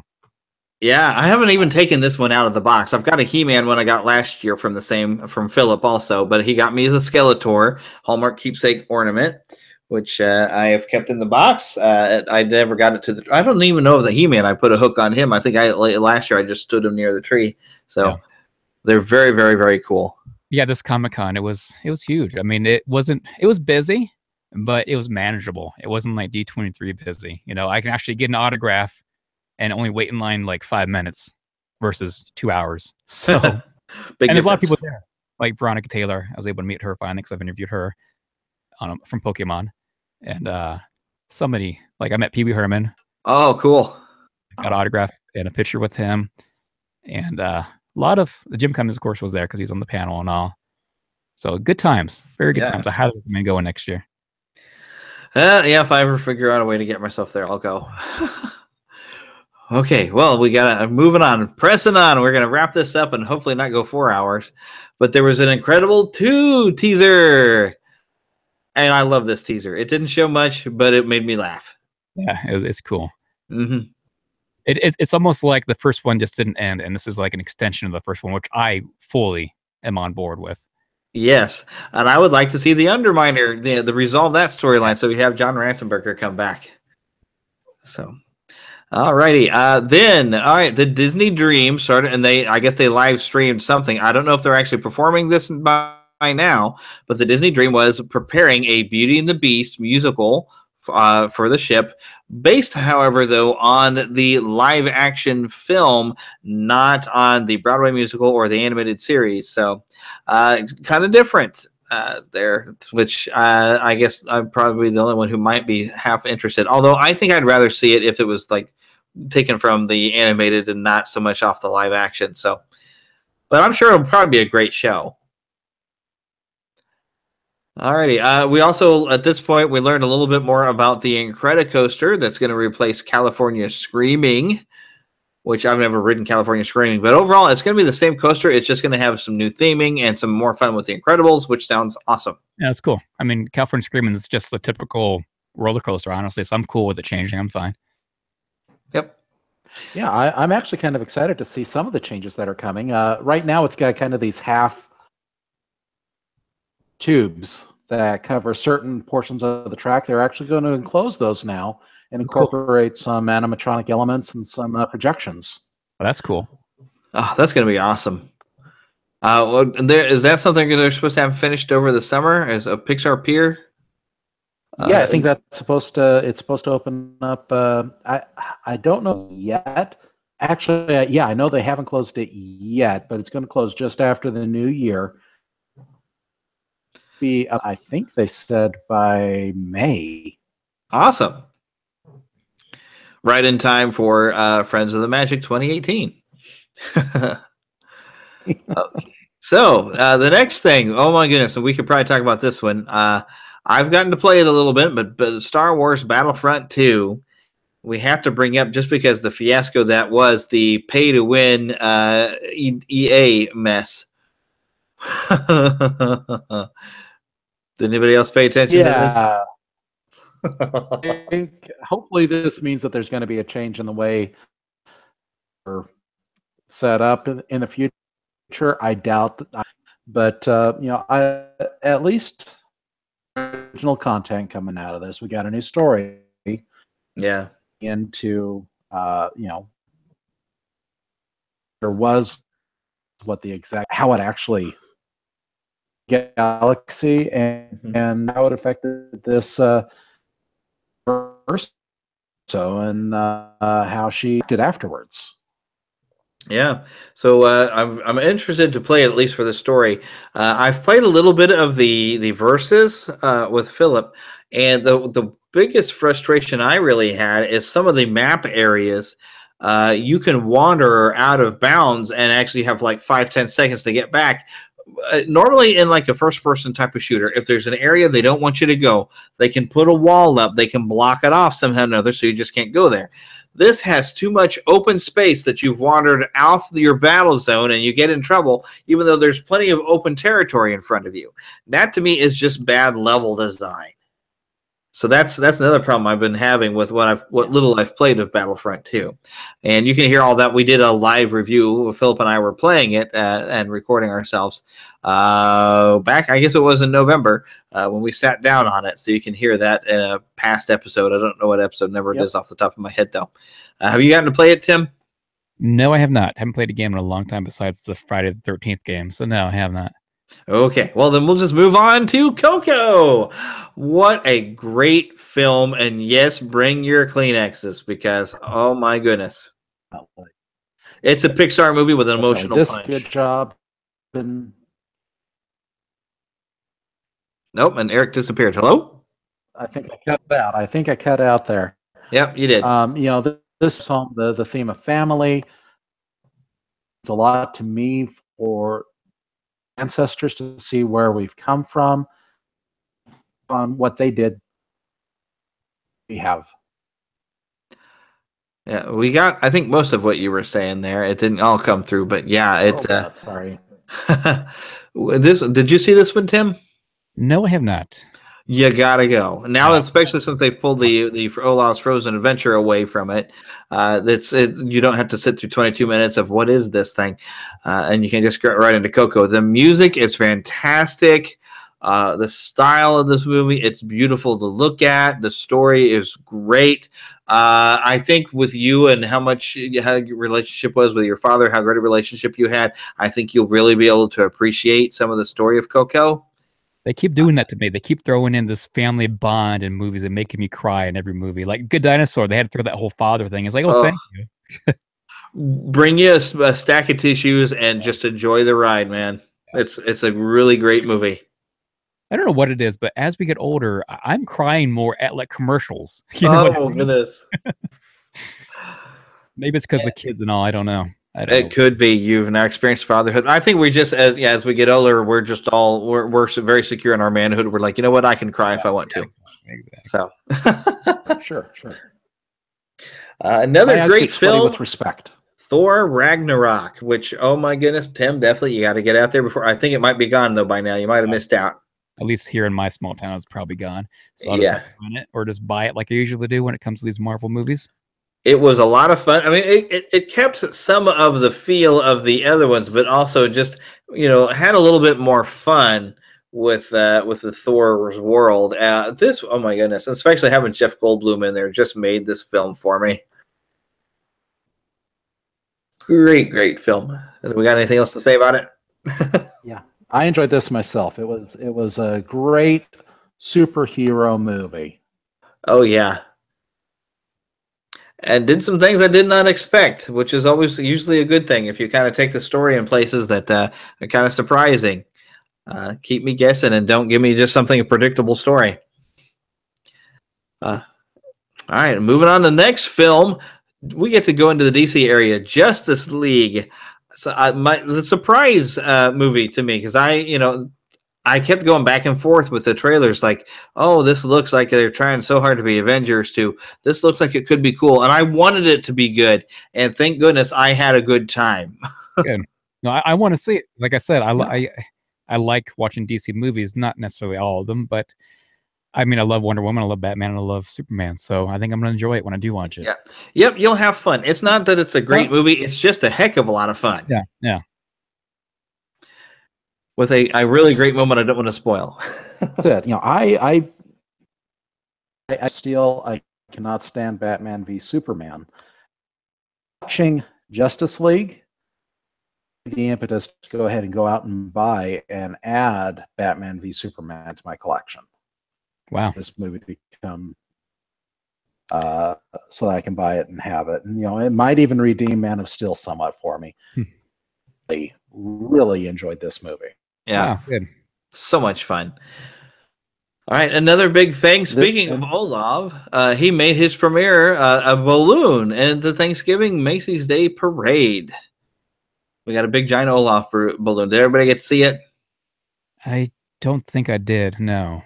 He was, I think, pretty early on. No, then I missed it then. Yeah. And it was really pretty much, I think, just put in there to help promote the, excuse me, Olav's Frozen Adventure, which... Well, and Frozen 2 coming out. Although, I kind of wonder, and I don't know, maybe I have this on the list to be able to talk about here a little bit. Yeah, it's coming up later. We'll get into Olav's Frozen Adventure here in a little bit. I'm finding some comedy in there. But okay, Southern California discontinued some Disney passes. Something with the annual pass. There's several tiers of. There are actually there have been 3 available for people who live within Southern California. That's much more discounted than. They eliminated one of the tiers. Actually, in my opinion, is a good thing. I think Disneyland is plenty crowded as it is, and we just talked earlier today about how when Star Galaxy's Edge opens. One of these tier passes, I think it's going to think, well, higher level, should I go ahead and get the lower level, and do I even really want to get an annual pass this year? I help with the crowds, and certainly on the days when parks generally are lighter, so the fewer people coming in with annual passes, I think, is good for the park. I think so too. Totally agree with that, because as somebody who goes at least twice a year, when I go when all the pass holders are allowed in, it's horrible. I mean, it's elbow to elbow, at least on the main street, on the main stretch. It's like elbow to elbow on the main road there and in front of the castle and all. So it's not enjoyable. So I'm glad that they're actually doing something like this, and hopefully it really does help. Well, hope it does. Before I've got my own opinions on what else they can do to buy an annual passes. I think the elimination of a monthly payment plan would go a long way. Yeah. At least they're making some efforts. This is something that they have done in the past. They eliminated back. So we'll just see what happens. Okay, so moving on. We had the premiere of the Big Hero 6 animated series this year, which I don't think they've had any episodes since. No, I think they've just had the 2-episode movie. Yeah, which was pretty good. I had fun with it. I'm pretty excited to see where they take this. All right. They brought in elements from the finale of Big Hero 6 and kind of expanded the story a bit, but it'll be interesting to see what direction they go. At this series firmly established, and they've got Baymax back, and that happens. Yep. Yeah, I hope we're not starting to drag the show, because I know I'm feeling tired, and we've gone on so long. I'm pushing forward. The John Lasseter thing that came out in November. Yeah. Yep. I don't know if I want to say much more about it, but I don't know what all he did. I don't know every detail of it, but he's taken a leave of absence, realizing he's probably made some mistakes. I don't know if he had any bad intention in what he did, if he really thought about what he was doing, but I don't know if any charges might be pending. I don't, like I said, I don't know how too far he went, but apparently there was something inappropriate, and he has stepped away for a little while. And I do know that some of the things that have been reported on were false as well. Like I heard a couple of things from a website that was completely false. So I don't know what to believe. I don't know. Yeah. I heard he was a big hugger and a lot of touchy-feely stuff. But I am too. I'm a big hugger, so I don't know what to believe on this. We'll see when it comes out. Yeah, because I think some people don't like to be touched or hugged at all, and maybe that's all it was. Maybe I'm a big hugger. If I met you like for the first time today. After we talk, I'll hug you. You know, so maybe somebody didn't like that. I can't speak for him, so I don't know what's going on. Right, and I wasn't there. There might have been something else besides what his normal hugging. I don't know. I just hope this all works itself out nicely in some fashion, and he's able to come back, and that we get all this cleared up, and maybe it's not as bad as what it could be. So. Okay, and pressing on, the Infinity War trailer. Holy crap, this was awesome. Okay, we're moving on. It looks good. Yes. It looks good. At least it's memes with recent acquisitions by Disney. Yeah. Yes, there's so much more because now we can bring Wolverine into the Marvel Cinematic Universe there, and Tim will be happy. Because Wolverine. Because Wolverine. How are they going to bring him over? Are they going to have to wrinkle space? Well, you know what? I think they're going to just have to reboot the X-Men, and then that might cause a few wrinkles in time. Because we got a trailer for the Wrinkle in Time. And I saw that for the first time last weekend during Star Wars, and... yeah, no, thank you. I don't really know much about it, but I'm interested. No, it looked like a made-for-TV movie for the Disney Channel. I will say this: it looks better than the made-for-TV movie that was on ABC about 15 years ago. Okay, well that's good. Part of this does look a little too. It wants to take itself way too seriously, and then at other times it looks like it's not taking itself seriously enough. And I'm going to say it, I think it's going to be a big flop for Disney, just like Tomorrowland was for them. It has that kind of same feel to it when I watched the trailer. It reminded me of Tomorrowland. I could kind of see that. But I'm interested to go because I've never gotten a chance to read the book. So I think it might be fun to go and check out a film version because apparently the book is outstanding. So yeah, it gives me an opportunity to check it out. So, and I usually, Disney puts a film out, I'll go see it because I want to cover it. So it looks like that movie is going to feature an ant, though. It could be, but like I said, it looks like it features an ant. Yep, and perhaps a wasp. Which that wrapped filming here in October. We've got a release date for Ant-Man and the Wasp on July 6th. Okay, we're saying stuff at the same time. I'm still on Ant-Man and the Wasp, but it wrapped filming, and July 6th, 2018 is the release date. So we haven't gotten to really see anything other than a few pictures of the Wasp costume. Looks very, very cool. Yes, and you were saying Mario had an Odyssey, and none of us played it, but apparently this game is awesome. Yeah, I want to play it, but I don't get myself playing it anytime soon because I need time and money, so we'll see. Right, and a Switch.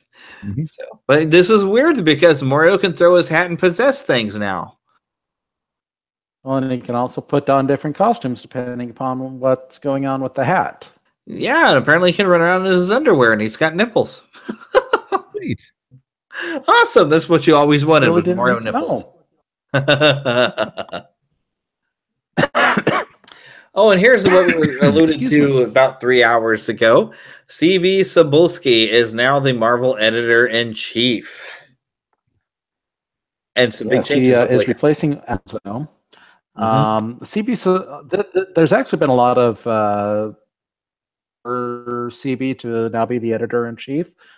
He's very talent scout for Marvel for many years. It's going to be interesting as he steps into this new position.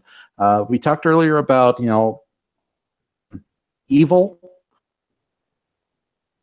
There have been some really controversial to how characters are being handled with Marvel. So it looks like he's going to be taking things back to a very back to basics approach. He seems like a good guy to do it. Comics, so hopefully we can maybe stay away from turning our heroes evil and doing some good stuff with them. Right. All right, the next thing here, December, we've got a full trailer for Ready Player One, and holy crap, I'm even more excited now for this movie. Yeah, I mean, we already talked about this at length. Yeah, anything that has a Back to the Future reference in it, I'm there. Oh yeah, we're gonna have a good time with this one. Oh yeah, that'll be great. This was great. I thought they went belly up with this. As I forgot what company made these. I got a few of them. But Mighty Mugs, I saw new Mighty Mugs were going to be released from Hasbro. Hasbro made these, and they're Star Wars ones. They're available for pre-order. I don't know if these are coming back to stores. I used to love these. What was about 15 years ago? Mighty Mugs were out there. They're kind of before Funko started coming out with their bobblehead kind of weird looking cute versions of characters. There was the Mighty Mugs that they all had the same basic kind of shape, but they would paint them into different characters. And on my 5th wedding anniversary, I think it was, we actually took a Mighty Mug Spider-Man with this, and we took pictures of it at different locations on our vacation that we took for our we did a repeat of our honeymoon at 5 years. Just love Mighty Mugs. They're just fun. Anybody else collect those? No, I'm not a huge fan. Well, you know what else is fun? Oh, sorry. I'm not a huge fan of characters that don't really look like themselves. You know what I mean? I don't like Funko Pops for the most part because they look odd. I mean, these look better. Mighty Mugs look better, but I don't know. I'm just not a big fan. I want them to look like the way they looked.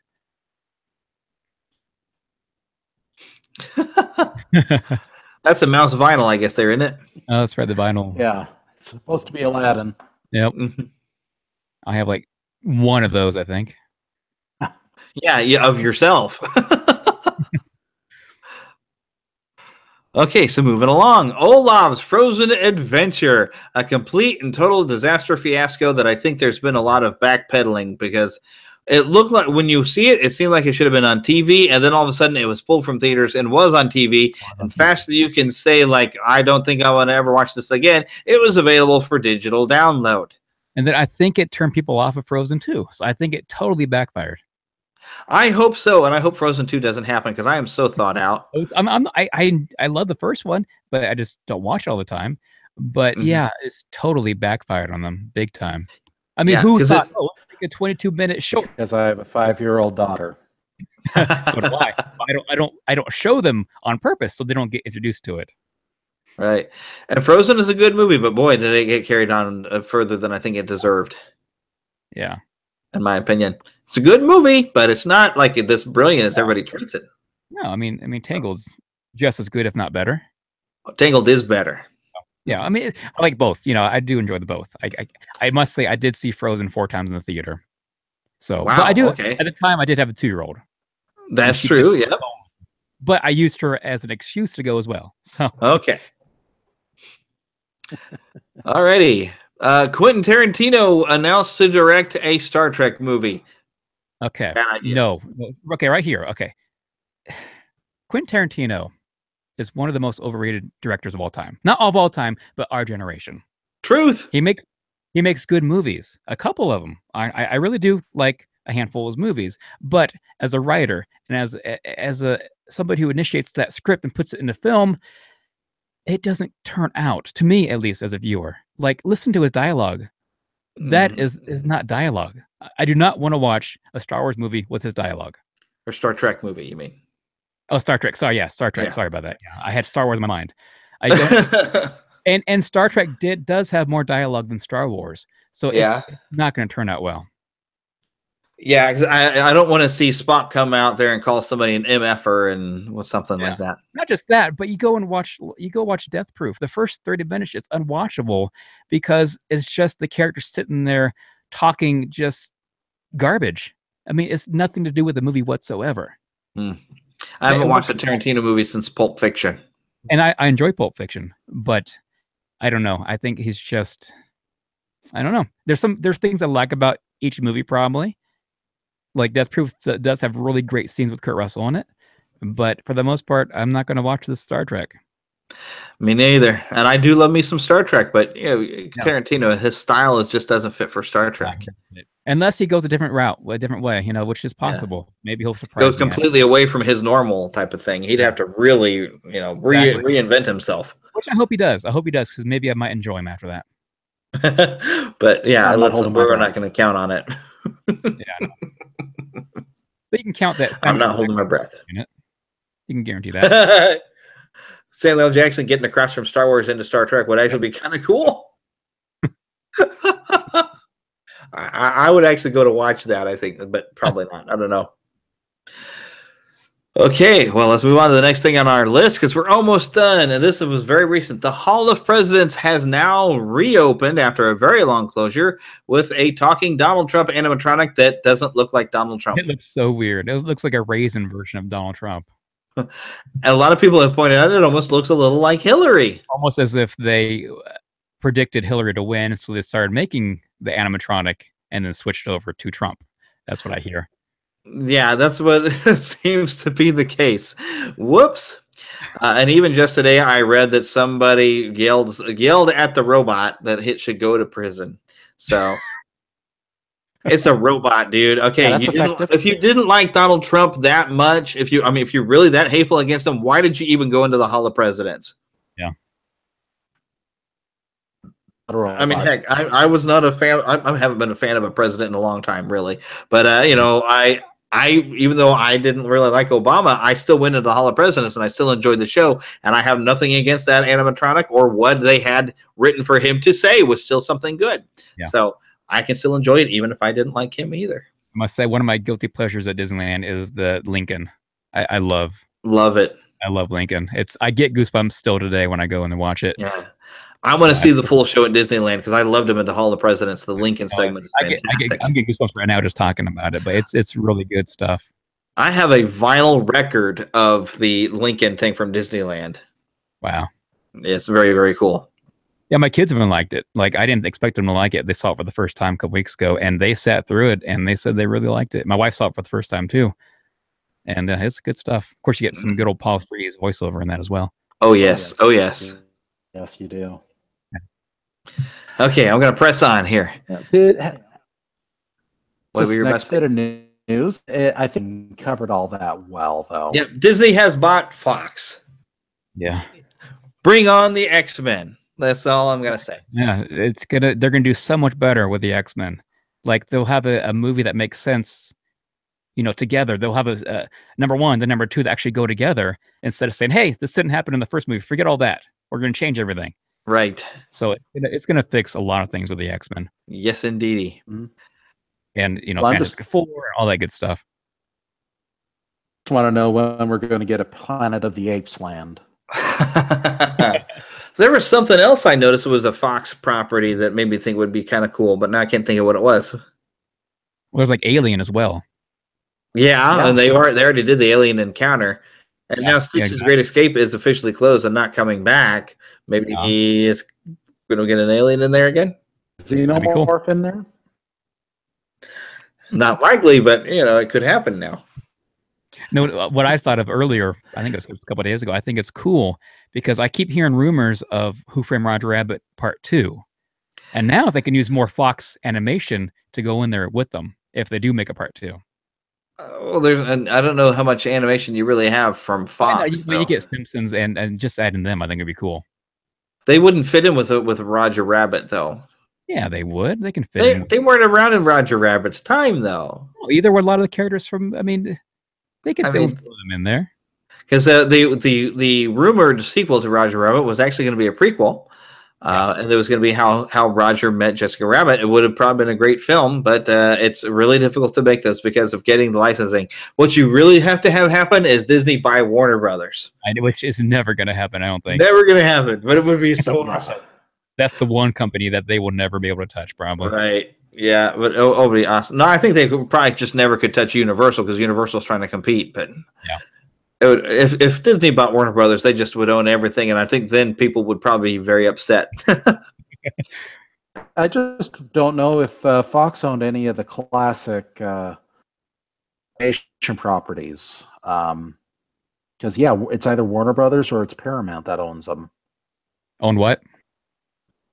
And any of the older animation properties. I don't think Fox did, really.